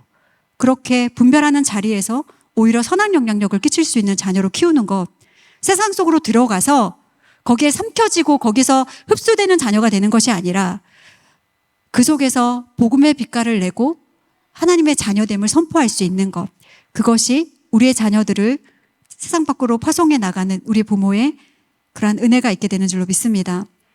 네, 말씀의 은혜는 너무나 좋은 거 다 아실 거예요. 그래서 이것은 제가 생략하도록 하겠고요. 가정에서 할 수 있는 신앙의 훈련들과 교육에 대해서 짧게 얘기를 하겠습니다. 첫 번째는 읽기와 암송이 너무나 잘 되고 있는 교회여서 사실 제가 이것을 건너뛰어도 될 것 같아요. 그러나 한 번 더 좀 짚어드리고 싶은 것은 우리 부모님들 마음에 여경지근의 법칙이 완전하게 아멘으로 자리 잡혀 계셔야 돼요. 잠언 9장 10절 말씀에 여경지근의 법칙은 어떤 것이냐면요, 여호와를 경외하는 것이 지혜의 근본이요 거룩하신 자를 아는 것이 명철이니라. 다시 하겠습니다. 여호와를 경외하는 것이 지혜의 근본이요 거룩하신 자를 아는 것이 명철이니라. 아멘. 우리 부모님께서 이것에 확신이 없으시면 우리 자녀를 말씀으로 키울 수가 없어요. 어느 날 저희 첫째가 어릴 때부터 암송을 해왔던 아이기 때문에 암기가 정말 잘 돼요. 근데 이 아이가 어느 날 와서 그러는 거예요. 와, 엄마, 나 천재인 것 같아요, 엄마. 왜? 이렇게 제가 엄마, 다른 애들 다 물어보세요. 이렇게 외워지는 애들 없어요. 이렇게 얘기를 하는 거예요. 제가 그때 뭐라고 얘기했을까요? 할렐루야, 너를 어릴 때부터 말씀 신게 하신 하나님의 은혜다. 그러지 않았어요. 뭐라고 그랬을까요? 이 사탄아 물러가라. 그랬더니 막 이제 화를 내면서 어떻게 사모님이 저한테 그런 얘기를 하실 수 있냐며, 진짜 너무하신다고 막 이렇게 얘기하는 거예요. 그때 제가 뭐라고 얘기했냐면 그 아이에게 이런 이야기를 들려줬습니다. 조이야, 네가 하나님을 경외하지 않으면 너는 있잖아, 하나님이 후 하고 불어버리면 입김처럼 사라지는 것들이야. 먼지처럼 없어지는 존재가 우리야.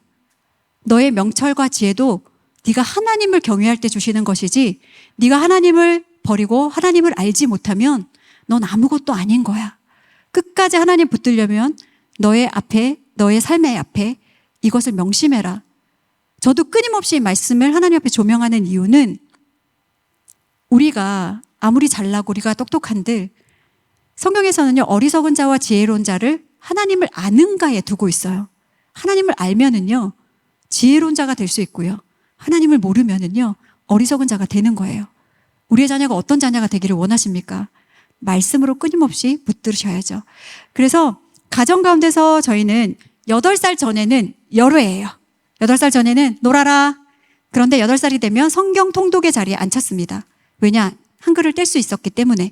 그러면 그 자리에 앉아서 같이 성경을 읽기 시작했어요. 가정 안에서 제가 가치관과 문화로 거룩한 습관으로 만들어주시기를 계속 반복해서 얘기하는 이유는 우리의 자녀에게 혼자 읽어라, 몇 장부터 몇 장 읽어라, 이런 시간들 아무리 주셔봤자 우리 아이들 말 안 들어요. 왜냐? 부모님도 잘 안 되잖아요. 그러면 그냥 엉덩이 근육을 같이 키우는 거예요. 방학 2달 동안 뭐 할까 고민하지 마시고 매일매일 동일한 시간에 일관성을 가지고 성경 읽는 시간으로 만들어 가시는 거예요. 그런데 저희도 이제 아이들과 읽었던 영상들이 있지만 아이들이 얼마나 신나게 읽는지 몰라요. 여러분이 안 시켜보셔서 그래요. 때로는 나레이션이 되기도 하고요. 때로는 서로 역할을 바꿔가서 읽기도 하고요. 때로는 뭐 좀 어려운 구절이 나오면 성경 테이프를 틀어놓고 같이 듣기도 하고요. 암송하는 구절이 나오면 같이 암송으로 선포하기도 하고요. 그렇게 일독을 마쳤던 날 저희가 무엇을 했느냐, 이제 예배를 드리고 파티를 했는데요. 마지막 사진이 그 사진이에요. 성경모를 뒤집어 썼습니다. 여러분 학사모 아시나요? 학사모 보면 똑같이 생겼어요. 줄도 이렇게 내려와요. 사기를 이렇게 넘겨주고 그러면서 넌 하나님의 예수님의 제자가 되었노라. 그리고 같이 파티를 여고 치킨 시켜서 아이들과 예배를 드렸던 기억이 있습니다. 암송을 해나가는 모든 시간들 역시도 마찬가지입니다. 어릴 때부터 습관처럼 초등 저학년은요, 저는 4명의 임상이 있잖아요. 태에서부터 암송을 했고 태어나서부터 저는 첫째가 그렇게 잘 해왔기 때문에 둘째도 당연히 그럴 거라고 생각했어요. 그런데 하나님께서 둘째는 돌연변이를 주시더라고요. 둘째를 딱 암송을 시키는데요. 저희 첫째는 이런 스타일이에요. 스탠다드형입니다. 그래서 암송하자고 눈빛을 딱 보내면 그 아이는 딱 잡히는 아이예요. 그런데 암송하자 오니야 딱 그러면 그런데요 이런 아이예요. 둘째는. 이 아이를 한번 암송시키기 위해서 어떤 일들을 벌어졌냐면요. 5분 암송시키기 위해서 50분을 기다려야 되는 아이. 나는 암송 로봇이다. 지금 암송 로봇으로 변한다. 기다려라. 삐리삐리. 머리부터 변하는 거예요. 눈 변한다. 코 변한다. 한 20분 지나요. 오늘야 언제 끝나? 이제 상체 변한다. 팔 변한다. 삐리삐리. 하체까지 다 내려서 움직이는 암송 로봇이 되기까지 50분이 걸리는 거예요. 자, 그때는 제가 어떻게 됐을까요? 어금니가 깍 깨물어집니다. 빨리 해라. 빨리 해라. 그리고 여기서는 막 이제 불이 타기 시작하는 거예요. 근데 저는 초대 때는 정말 많은 실수를 했어요. 어떻게 아이를 신앙적으로 양육해야 될지 몰라서 강압적으로도 시켜보고요. 혼내기도 하고요. 토시 틀리는 것에 광분해서 아마 새롭게 하셔서 간증을 보신 분은 아실 거예요. 제가 제 혈기를 못 이겨서 리모컨을 바닥에 내리친 사실을. 그 아이가 5살 때. 그 아이에게 정말 제가 무릎 꿇고 사과했던 시간들이 있었거든요. 그렇게 하나님이 연단시키시고 둘째, 셋째, 넷째는 그 아이의 각각에 맞는 방법들로 이제 암송시키는 방법들을 보여주셨는데 그 아이를 그렇게 암송시키고 정말 5분 한 절을 하나를 암송하기 위해서 얼마나 정말 애가 닳고 힘들고 했던지. 그런데 그 아이가 지금은 1800점 그렇게 이상 암송하는 아이로 자랐습니다. 근데 이때 모든 상황들을 보면서 저희 첫째가 하는 말이 있어요. 3명을 모아놓고 그런 얘기를 하더라고요. 니네는 시대를 잘 만난 줄 알아. 예전에 어머니였으면 넌 국물도 없었어. 내가 마루타였어. 나 때문에 니네가 편한 인생 사는 줄 알아. 그거 맞는 말이거든요. 제가 첫아이가 참 미안한 부분이기도 합니다. 모든 말씀의 자리, 암송의 자리. 자, 4명의 임상이 있는데요. 요 초등학교 저학년까지는요. 들려주는 것만으로도 암송이 충분히 가능합니다. 저희 막내가 지금 초등학교 3학년이에요. 근데 이 아이가 한 500절 가까이 암송을 합니다. 근데 이 아이를 앉혀두고 제가 시원한 암송하자 해본 적이 없어요. 넷째는요. 완전 업그레이드해서 태어나더라고요. 죄악도 업그레이드 됐고요. 이 거룩한 욕심도 업그레이드 됐어요. 그래서 오빠가 하는 만큼 자기도 하고 싶고 하고요. 그 아이가 초등학교 3학년 동안 교회학교 다니는 동안 제가 한 번도 교회학교 암송을 지도해 본 적이 없어요. 혼자 스스로 다 하는 거예요. 그래서 달란트 잔치를 할 때도 다른 아이들은 70달란트로 물건을 사는데 어느 날 선생님께 전화가 왔어요. 아니, 사모님, 시온이는요, 달란트가 한 350달란트 정도 돼요. 교회 학교에서 살 수가 없어요. 이 아이는 따로 저희가 완구점에 그냥 데리고 가겠습니다. 이런 일들이 벌어지더라고요. 제 손이 하나도 거친하지 않는 아이. 그러나 그 아이가 습관이 될 수 있었던 것은 보고 배우고 잘한 게 그건 거예요.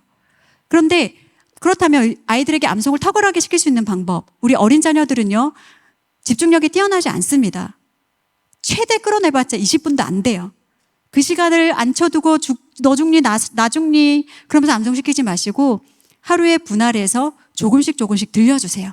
아침에 일어났을 때, 어린이집 가기 전에, 혹은 잠자기 전에 여러분 베드타임 스토리라는 이야기를 아실 거예요. 유대인 교육에서 이것이 비롯되었고, 우리의 뇌는요, 잠자기 전 15분과 잠이 든 후 15분 동안 저장하는 장치를 하고 있습니다. 그날에 이루어졌던 모든 정보들을 버릴 것은 버리고 저장하는 시간이에요. 그러면 이 잠자기 15분 전에 들려줬던 것들은 자동적으로 뇌에 저장이 되는 거예요. 이것이 과학적으로 증명이 되면서 베드타임이라는 스토리로 우리나라에 어떻게 들어왔을까요? 영어 흘려듣기가 들어온 거예요. 잠자기 전에 어떻게 해요? 영어 CD를 틀어놓는 거예요. 잠자고 나서도 틀어놔요. 영어가 머리에 쌓여서 효과가 있어요. 그렇다고 또 오늘 집에 가서 영어 CD 플레이어 구입하시면 안 됩니다. 우리는 세상에 많은 요란한 소리를 듣고 살고 있어요. 잠잘 때만이라도 우리 아이들에게 말씀을 들려주세요. 찬양을 들려주세요. 유대인들이 왜 자기 전에 쉐마 말씀을 암송하고 잘까요? 내가 죽더라도 하나님께 마음과 뜻과 힘을 다하고 그 하나님을 사랑하는 마음을 간직하고 자기 위해서입니다. 그렇다면 일평생 다시 주어지지 않는 이 짤막한 인생 속에서 내가 무엇을 가치 있고 살아갈 것인가, 내 자녀에 무엇을 투자할 것인가, 어떤 것에 더 가치가 있는지를 보신다면 우리의 그 짧은 시간 우리 자녀에게 말씀을 들려주시기를 축복합니다. 자, 그러면 언어가 빠르고 또 좋아하는 아이들에게 굳이 암송시키지 않아도 암송이 될 수 있는 이유는요, 어린아이들의 뇌는 말랑말랑해요. 읽어주세요. 읽으라고 얘기하세요. 단, 혹시 매주 화요일 극동방송에서 좋은 아침입니다, 짱짱 성경 암송을 들으시는 우리 성도님 계실까요? 안타깝군요. 아무도 안 계시군요. 그때 제가 강조하는 것이 있습니다. 소리내서 암송하세요. 왜 소리를 내야 될까요? 우리가 성경에서 보는 많은 그 부분은 제가 뒤에서 조금 더 자세하게 말씀을 드리고요. 소리내서 암송했을 때 하나님의 말씀을 나의 목소리를 통해 머리와 가슴과 입술로 한번 선포하고 신비에 새기는 작업이에요. 그래서 낭독의 법칙이라는 것도 여러분이 책을 읽어보셨을 거예요. 왜 소리를 내어서 읽었을 때 그것이 마음에 새겨지고 우리의 모든 것들을 움직이게 하는 능력이 있는지를 말씀 가운데서 해답을 찾으셔야 돼요. 그래서 소리내서 유치원 가기 전에, 학교 가기 전에 5번만 읽어봐. 읽고 가자. 그러면 엄마 오늘 짜증나요. 읽기 싫어요. 그럼 부모님이 채워주시면 돼요. 부모님의 목소리를 들려주세요. 5분도 걸리지 않습니다. 그것을 일관되게 매일매일 반복하시면 우리의 자녀들이 암송을 안 할래 안 할 수가 없는 거예요. 그냥 우리는 암기를 위해서는 죽으라고 외우잖아요. 죽으라고. 근데 하나님은요, 그렇게 말씀을 외우게 되지 않게 하셨어요. 우리 삶의 모든 영역에서.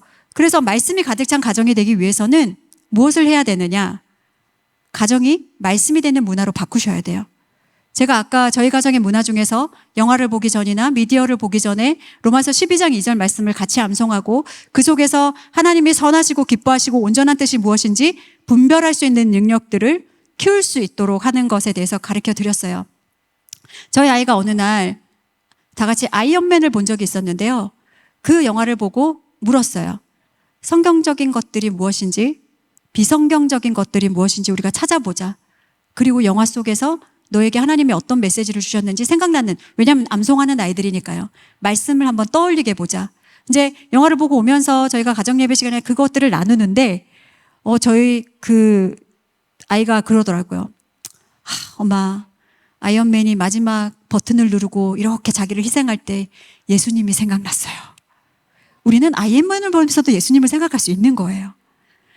우리가 분리돼서 바라보는 것이 아니라 책을 읽든 무엇을 보든 그 속에서 하나님의 뜻을 찾을 수 있어야 되고 분별할 수 있어야 되고 역으로 재해석해서 우리가 그것을 문화적인 것들을 걸러내고 받아들이는 작업들이 어디에서 이루어져야 된다고요?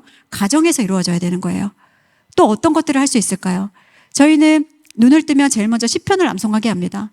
그냥 멍청하게 앉아서 짜증나 이렇게 아침을 깨우는 것이 아니라 습관적으로 처음에 첫 소리가 하나님을 찬양하는 소리가 될 수 있도록 그렇게 하고요. 아침에 하루를 시작하기 전에, 일과를 시작하기 전에 모여 앉아서 시편 말씀을 선포하고 다 같이 기도한 후에 그렇게 하루를 시작합니다. 그것이 매일매일 우리가 그렇잖아요. 일반적인 습관의 책을 보면 21일만 하면 내 몸이 최하가 된대요. 저희 남편이 이제 6월 말로 지금 성기동 교회를 사임하고 이제 다음 스텝을 위해서 준비하고 있는데요. 어김없이 4시 반이면 눈이 떠지는 거예요. 알람 다 끄고 자거든요. 오랫동안 습관되어 왔던 그 몸이 반응하는 거예요. 그러면 우리가 말씀 또한 우리 안에서 체화될 때까지, 제가 참 인상 깊었던 것은 스켈레톤 선수 윤성빈 선수가 이렇게 눈을 감고 마인드맵으로 자기가 타는 모든 그 코스를 눈을 감고 그리더라고요. 몸이 이미 체화가 돼 있기 때문에. 그러면 우리는 뭔가 딱 누르면 말씀이 나올 수 있는 환경들이 될 수 있도록. 그래서 저희 아이들이 실제로 그랬어요. 엘리베이터를 타면은요, 주의 이렇게 적혀 있잖아요. 손에 기대지 마시오. 손대지 마시오. 근데 저희 아이가 첫 한글을 떼고 주의 지팡이와 막대기가 나를 안위하시나이다. 모든 것이 그렇게 통용되는 거예요. 모든 보는 것마다. 그래서 할렐루야, 할렐루야. 그렇게 한글을 깨우치기 시작했습니다. 우리의 가정이 무엇으로 차 있는가? 어떤 문화로 채워져 있는가? 그것에 따라서 우리의 자녀들이 보는 것과 흡수하는 모든 것들이 달라지게 될 것이에요. 저희가 묵상에 대해서 좀 얘기를 하고 싶은데요. 우리가 흔히 알고 있는 묵상은, 여러분들이 알고 있는 묵상은 숙고하는 묵상일 거예요. 콰이어 타임이라는. 그래서 말씀을 읽고 내가 구절구절에 대한 깊은 숙고하는 그 자리로 생각하고 나아가는, 그런 자리로 나아가는 묵상인데, 성경에서 말하는 내가 작은 소리로 주야로 그것을 묵상하는 자로다. 내가 그것을 주야로 묵상하여 그 안에 기록된 대로 다 지켜 행하여, 그 묵상은요, 히브리어로 하가. 그래서 학가라고도 하죠. 이것은 중얼거리는 거예요. 작은 소리로. 그래서 보면 내가 작은 소리로 읊조리 나이다. 유대인들을 보시면은요, 토라를 암송할 때 소리를 내서 대초에 하나님이 천지를 창조하시니 땅이 온도나여 흑암이 급히 뉘어 있고, 계속해서 그렇게 소리 내어서 읊조리시는 걸 보실 거예요. 그래서 첫 묵상의 훈련들이 그거였어요. 저희 집 자녀들도 암송하는 구절을 계속해서 반복해서 읊조리고 하나님이 나에게 어떤 말씀을 하시는지, 그래서 깊이 숙고하는 묵상으로 시야로 넘어가는 그 단계로 갈 수 있도록 하는 묵상의 훈련들이었습니다. 근데 처음에 이 묵상의 훈련을 아이들에게 먼저 시켰던 것이 아니라 저희 남편이 아이들에게 보여주는 거였어요. 거룩한 습관의 자리로 어떻게 초청을 했냐면요, 저희 첫째 아이가 6살 무렵의 사진이에요. 한글을 모를 때였어요. 조야, 아빠 말씀 묵상할 건데 앉아봐. 묵상은 이런 거야 라고 얘기하지 않았어요. 조야, 아빠가 묵상할 건데 들어봐. 말씀을 계속해서 반복해서 소리에서 남편이 읽었어요. 암송하는 말씀은 암송했어요. 그 다음에 아빠는 오늘 이런 하나님을 만났어. 아빠는 성경에서 말씀하시는 대로 이런 죄를 짓지 않을 거야. 그리고 아빠는 오늘 하루 이렇게 살아갈 거야. 아빠 기도하고 마칠게. 이 아이에게 어떤 강요나 어떤 것 없이 그냥 아빠가 묵상하는 법을 보여줬어요. 그렇게 오랜 시간이 1, 2년 쌓이고 났더니 둘째가 한글을 깨우치지 못하고 이 아이가 한글을 깨치는 날짜가 된 거예요. 어느 날 거실을 나가봤더니 온유야 이리 와봐. 형아 말씀 묵상할 건데 들어봐. 아빠에게 배운 대로 똑같이 하는 거예요. 저희가 너무나 은혜가 되었어요. 그런데 셋째가 태어났네요. 신생애 앞으로 두 오빠가 달려갔어요. 신생아를 앞두고 너도 어차피 이 집에 태어났으면 이런 인생 살아야 돼. 이런 걸 가르쳐 주듯 그 자리에 앉아서 똑같이 신생아에게 매일 아침마다 말씀을 들려주는 거예요. 제가 얼마나 감격이 되었는지 모릅니다. 이러한 거룩한 습관이 쌓이고 쌓여서 어떻게 됐을까요? 지금은 스스로 묵상하는 아이들이 되어갔고, 지금도 저희가 묵상하는 말씀을 예배 가운데 나누기도 하고요. 가끔은 제가 묵상을 못한 날, 사모님 정신 차리셔야 됩니다. 이렇게 아이들이 얘기할 때가 있어요. 그 정도로 동역자로서 서로의 신앙을 같이 성장해 나가는 단계로 아이들이 성장하고 있어요. 왜 계속 습관을 얘기할까요? 맨 앞에 혹시 잘 보이실까요? 저희 막내가 4살 무렵에 방언으로 쓴 글씨예요. 집에서 언니 오빠들이 늘 묵상하는 노트를 보고 자라니까 자기도 뭔가 쓰고 싶은 거예요. 저희가 묵상 나눔을 하는데 저걸 보고 읽더라고요. 깜짝 놀랐어요. 하나님입니다. 예수님입니다. 나는 예수님의 사람입니다. 이러면서 그냥 자기가 하고 싶은 대로, 그러다가 또 말씀 암송하는 구절 있으면 태초에 하나님이 천재 창조하십니다. 이렇게 얘기하면서 그렇게 이 아이가 하나하나 그 자리를 쌓아갔고, 지금은 저희 아이들 묵상 노트가 제가 이사할 때도 절대 버리지 않고 저것들을 다 가지고 있어요. 더 놀라운 하나님의 자녀로 성장하고 있습니다. 필사를 여러분들이 가정 가운데 사셔야 하는 이유는요, 암송과 묵상과 성경 읽기와 모든 것들이 함께 갈 때 필사는 또 다른 은혜가 있어요. 저는 한글로 우리 아이들을 말씀으로 뗐기 때문에, 말씀으로 한글을 뗐기 때문에 모든 것이 말씀에서 시작이었어요. 왜 그렇게 했었냐면요, 제가 유별나다는 소리를 듣게 된 계기이기도 합니다. 한글을 가르치는 교재들을 다 봤어요. 근데 교재에서 다 도깨비가 나오는 거예요. 도깨비가 나와서 뚝딱 기억 나와라, 뚝딱 니은 나와라, 이러면서 기억과 아가 만나면 뭐가 될까요? 이런 거였어요. 그리고 몇 장 안 되는데 너무 비싼 거예요. 그럼 내가 만들어야지. 그래서 아브라함의 아자, 이렇게 하나하나, 가나안의 가자, 그리고 그 단어들을 설명하면서 아이에게 한글을 가르쳐 주었고, 한글을 떼면서 성경에 있는 단어들을 쓰게 했고, 단어를 쓰고 난 다음에 성경 말씀을 쓰게 했고, 그렇게 한글을 뗐더니 어느 순간 아이들이 지금 이제 코로나 시대에 성경 필사가 교회의 어떤 루틴처럼 되어버렸잖아요. 제가 어떤 교회 갔더니 너무나 좋은 그 슬로건을 갖고 있었어요. 서바이블 성경 쓰기. 그래서 제일 먼저 써가시는 분에게 상도 드리고 그런 프로그램이었어요. 근데 가정 안에서 한 절 한 절 말씀을 써 나갈 때 암송과 읽기와의 또 다른 은혜들을 하나님이 경험하게 하십니다. 근데 저희 아이가 쓰면서 또 우리 부모님들, 우리 한국 어머니들에게 좀 주의를 드리고 싶은 것은요, 제발 암송이든 성경 읽기든 묵상이든 필사든 오늘 여기서부터 여기까지 해라, 학습지 시키듯이 하시면 안 돼요. 그 분량은 자녀들이 정하는 거예요. 내가 할 수 있는 역량만큼. 그리고 칭찬해 주시고. 저희 아이들도 그래요. 어떤 날은 엄마 너무나 힘들어요. 그래, 오늘 그러면 쉬어. 근데 어떤 날에 은혜 받아서 오늘 2장 쓰고 싶어요 하는 날이 있는 거예요. 믿어주시는 거예요. 끝까지 격려해 주시고. 근데 어느 날 저희 아이가 오더니 그날은 되게 쓰기 싫었던 날이었던 거예요. 엄마 오늘 한 절만 썼어요. 잘했어. 근데 엄마 저는 정말 감사해요. 뭐가 감사한데? 제가 성경을 이렇게 대필하는 시대에 태어나지 않은 것이 정말 감사해요. 왜? 그때 당시에는 여호와라는 이름이 나오면 여호와라고도 쓰지도 못했잖아요. 야훼로 바꿔 쓰면서도 정결의식에 따라서 온 몸을 다 씻고 여호와 쓰고, 또 조금 쓰다가 여호와가 나오면 또 다 씻고 야훼라고 쓰고, 그런 작업을 수도 없이 반복해야 했거든요. 와, 그때 그런 시대에 태어났으면 저 죽어버렸을 것 같을 거라고. 지금은 편하게 쓸 수 있지 않냐고. 그렇게 가정 안에서 말씀이 문화가 될 수 있도록 가르쳐 주시는 겁니다. 지금 CBA라는 좋은 우리 교회 학교에 내 대안학교가 있기 때문에 제가 깊이 설명을 안 해도 되겠지만, 우리 교리는요, 우리의 자녀가 성경을 조금 더 쉽게 알아갈 수 있는 참고서입니다. 왜 삼위일체 하나님에 대해서, 내가 왜 죄인인지, 왜 예수님이 오시는지, 하나하나 우리가 궁금해하고 해결할 수 없었던 문제들을 가지고 자녀들과 함께 공부할 수 있는 거예요. 그래서 가정예배 시간에 하셔도 좋고요. 아니면 따로 시간을 내어서 우리 자녀들과 방학 때 따로 공부하셔도 좋습니다. 근데 꼭 한번 해보시기를 권하는 것은, 제가요, 간증거리인데요. 저희 첫째가 저희 교회에 다윗과 요나단처럼 지내는 한 친구가 있어요. 정말 신앙도 좋고 둘이 정말 콩짝처럼 지내는 친구인데, 이 친구에게 슬럼프가 온 거예요. 그래서 최근에 들어서 교회도 좀 빠지는 일들이 생겼고, 또 복음에 대해서 의심이 들기 시작했고, 천국에 대해서 소망이 없어지기 시작했고, 교회를 나오고 싶지 않다, 그런 얘기를 제일 친한 친구인 저희 첫째 아이에게 한 것이었어요. 근데 이 아이가 고민을 정말 많이 했더라고요. 근데 어느 날 주일날 저에게 와서 그런 얘기를 하는 거예요. 엄마, 절대 누구에게 얘기하지 마세요. 교회 누구에게도 얘기하지 마시고, 근데 제가 잘 얘기했는지만 엄마가 좀 검증을 해주세요라고 얘기하는 거예요. 그래서 무슨 일인데?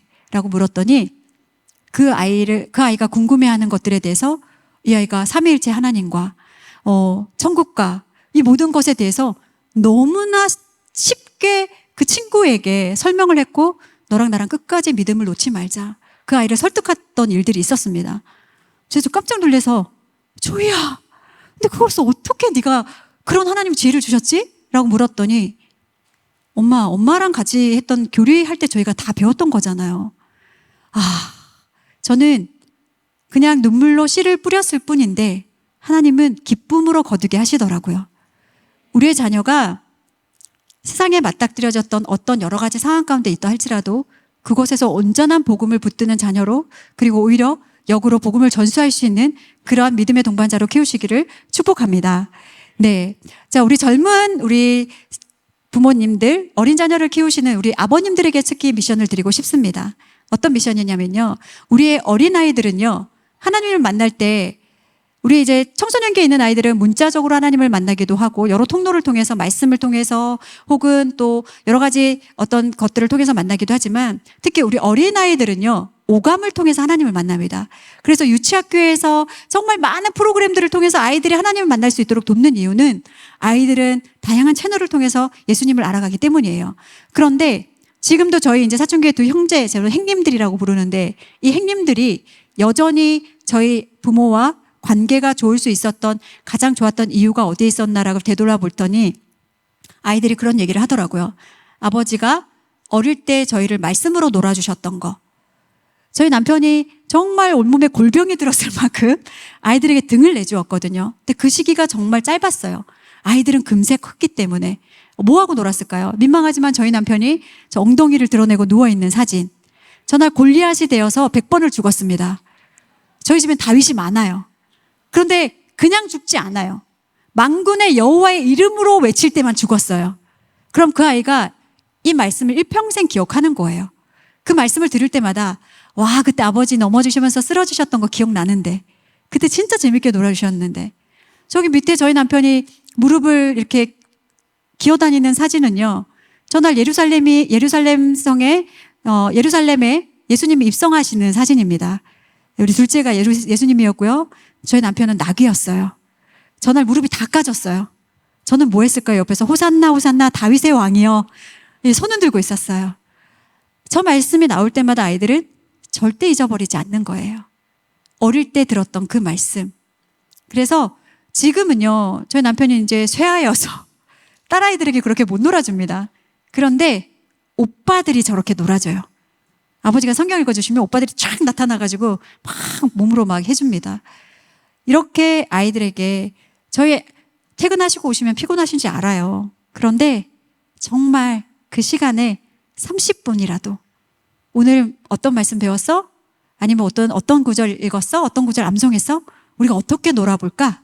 그렇게 아이들과 함께 등을 내어주시고 몸으로 놀아주시고 마음을 전해주셨을 때 우리의 자녀가 절대 하나님을 외면하지 않고 그 말씀을 평생토록 기억하고, 또한 저는 그래서 저희 첫째나 둘째 이 행님들이 이 다음에 아버지가 되었을 때 얼마나 멋진 아버지가 될까라는 상상을 가끔 합니다. 근데 저희 아이가 그런 얘기를 하더라고요. 엄마, 저희도 말씀 씹는 아빠, 그리고 윤희가 같은 그런 가정이 되겠지만 엄마도 오래오래 살아서 로이스 같은 할머니로 우리를 더 가르쳐 주세요. 이것이 아름다운 믿음의 가정의 큰 꿈인 줄로 믿습니다.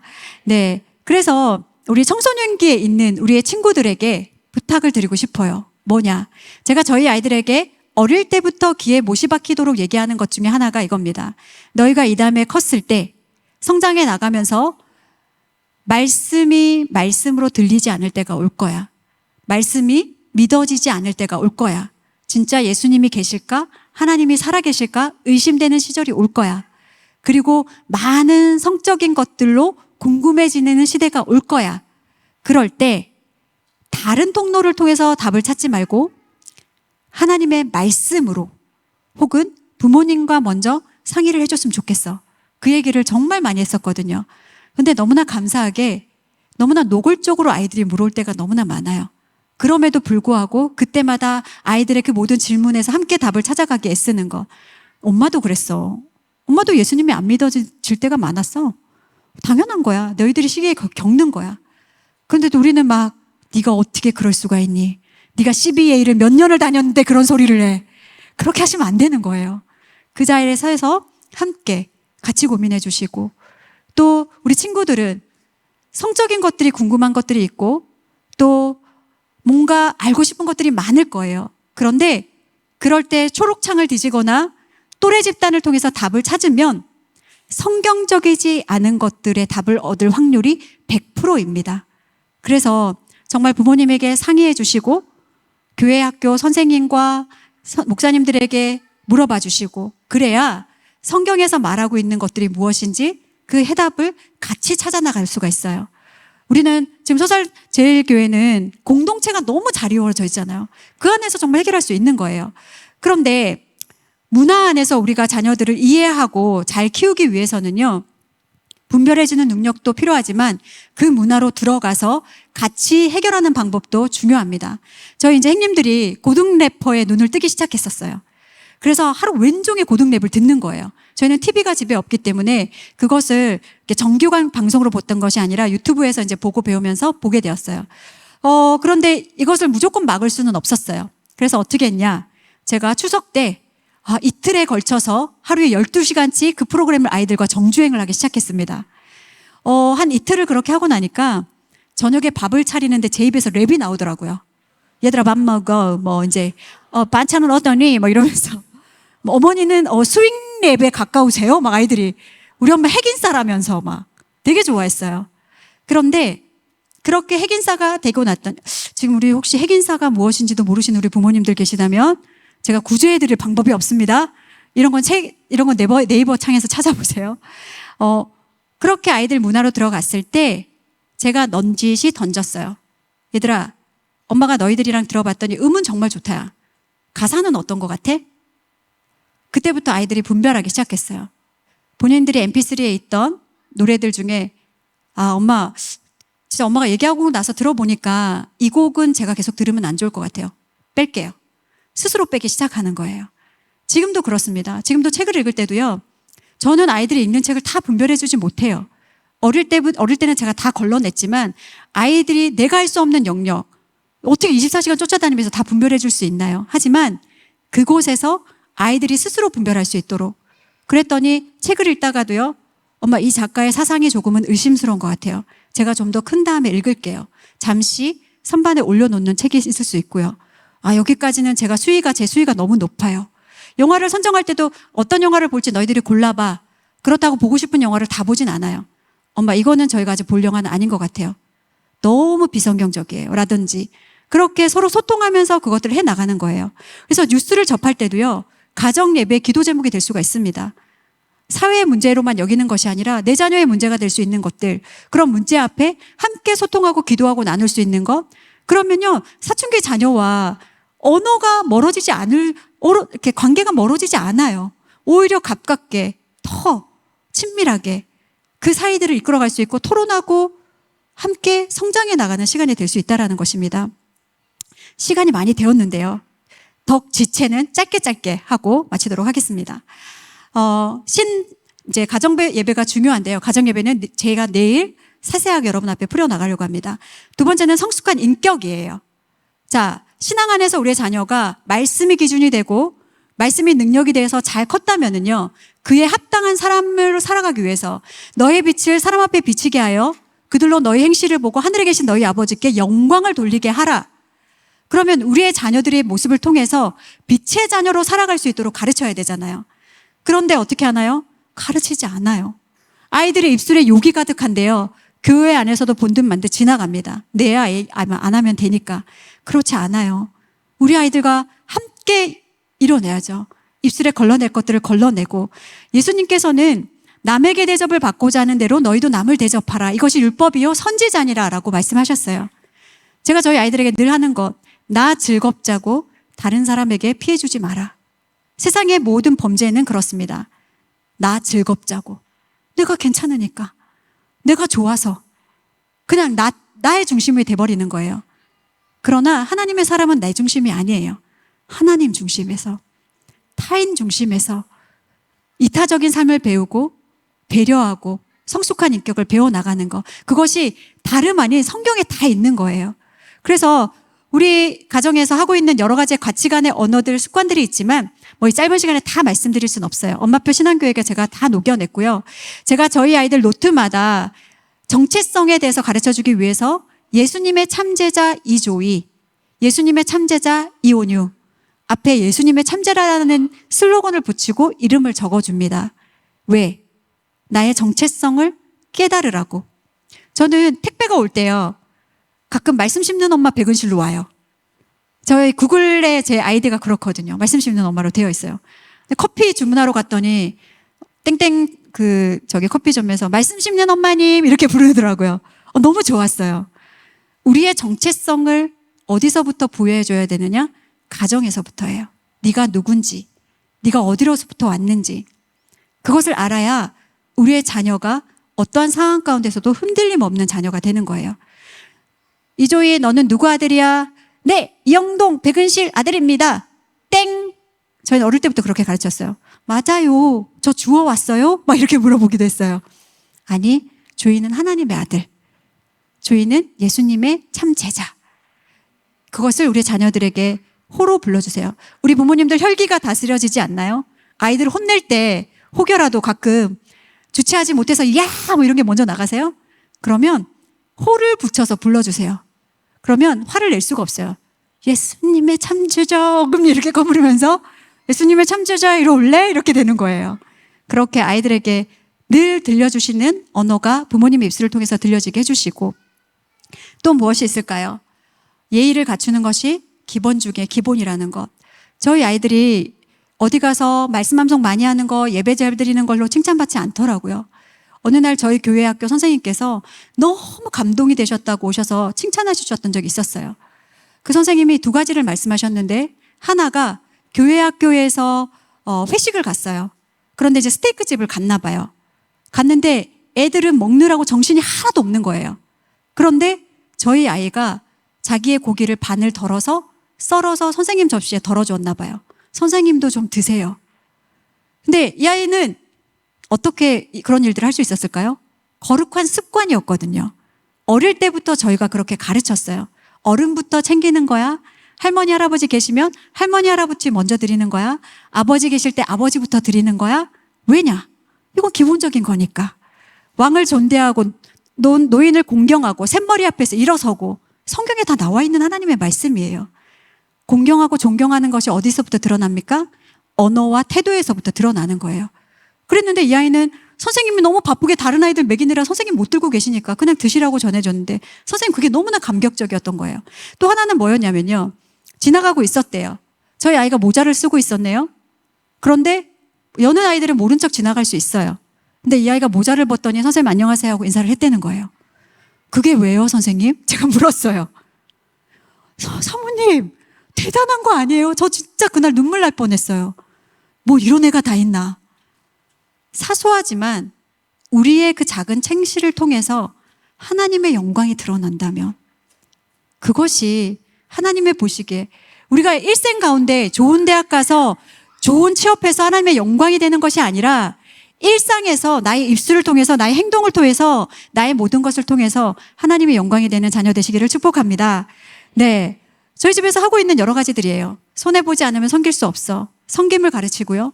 너의 감정이 태도가 되는 순간 너는 하나님의 자녀됨을 잊어버린다. 너의 감정이 태도가 되지 말아라. 끊임없이 들려주는 가치관들인 거예요. 가정에서 이런 가치관들을 계속해서 여러분의 가치관을 자녀들에게 들려주셔야 돼요. 우리의 가족은 이거야. 이렇게 살아야 되는 거야. 너 아까도 얘기했지만 내가 즐겁지 않고 다른 사람에게 피해 주는 거 아니야. 너는 즐거울 수 있으나 저 사람에게는 힘든 일이 될 수 있는 거야. 잘 선택해라. 전염성 강한 것이 두 가지가 있어. 이것은 사람을 죽이기도 하고 살리기도 해. 사람이 죽이는 전염성 강한 것은 불평이야. 여러분 아실 거예요. 내가 불평을 시작하면요. 자녀들도 불평하고 있어요. 자녀 중에 누군가가 한 명은 불평하고 있으면요. 순식간에 그 불평이 번집니다. 그런데요. 감사도 똑같아요. 내가 감사를 선택했을 때 저희 아이들이 알거든요. 여러 번 해봤으니까. 그 순간 딱 얘기합니다. 선택해. 마귀에게 너의 마음을 빼앗길지 하나님 앞에 마음을 둘지 그 순간 우리 가정은 초토화될 것이고 지옥과 천국은 너의 결단에 달려있어. 막 이래요. 감사할게요 하고 돌아서요. 선택할 수 있도록 도와주는 것. 우리 사춘기 청소년기들이 많은데요. 이 말씀 드리고 싶습니다. 여러분은 하나님의 존귀한 존재예요. 세상이 만들어 놓은 프레임에 들어가지 마세요. 사춘기는 이래도 된다. 없어요. 그것은 세상이 만들어 놓은 방법입니다. 사춘기 때는 이래도 돼. 사춘기 때는 욕하고 사춘기 때는 대들어도 돼. 사춘기 때는 반항해도 되고 짜증내도 되고 내 인생 마음대로 살아도 돼. 사춘기 때는 이런 거야. 모든 사춘기가 다 그래. 모든 중이가 다 그래. 중2병이라는 말을 누가 만들어냈을까요? 사춘기는요, 어른이 되어가는 과정이에요. 저희 집에 있는 사춘기 아이들에게도 늘 들려주는 말입니다. 네가 괴물 같은 사춘기가 될래? 꽃 같은 사춘기가 될래? 너의 선택에 따라서 너의 인생의 목적과 방향이 바뀌는 거야.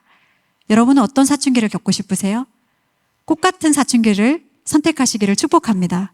그래서 진리 안에서 자유하세요. 울타리 바깥에 뭔가 많아 보이지만 울타리 밖을 넘어가면요, 우리를 먹고자 하는 늑대가 있을 뿐인 거예요. 주어진 울타리 안에서 하나님이 주신 진리 안에서 마음껏 뛰어노세요. 그 진리를 사수했을 때, 그리고 단단해졌을 때, 그 다음에 울타리 밖을 넘어가도 늦지 않습니다. 하나님이 주신 것들을 마음껏 누리고 선택하시고, 여러분의 선택에 달렸어요. 언어도 여러분이 선택하시는 거고요. 행동도 여러분이 선택하는 거예요.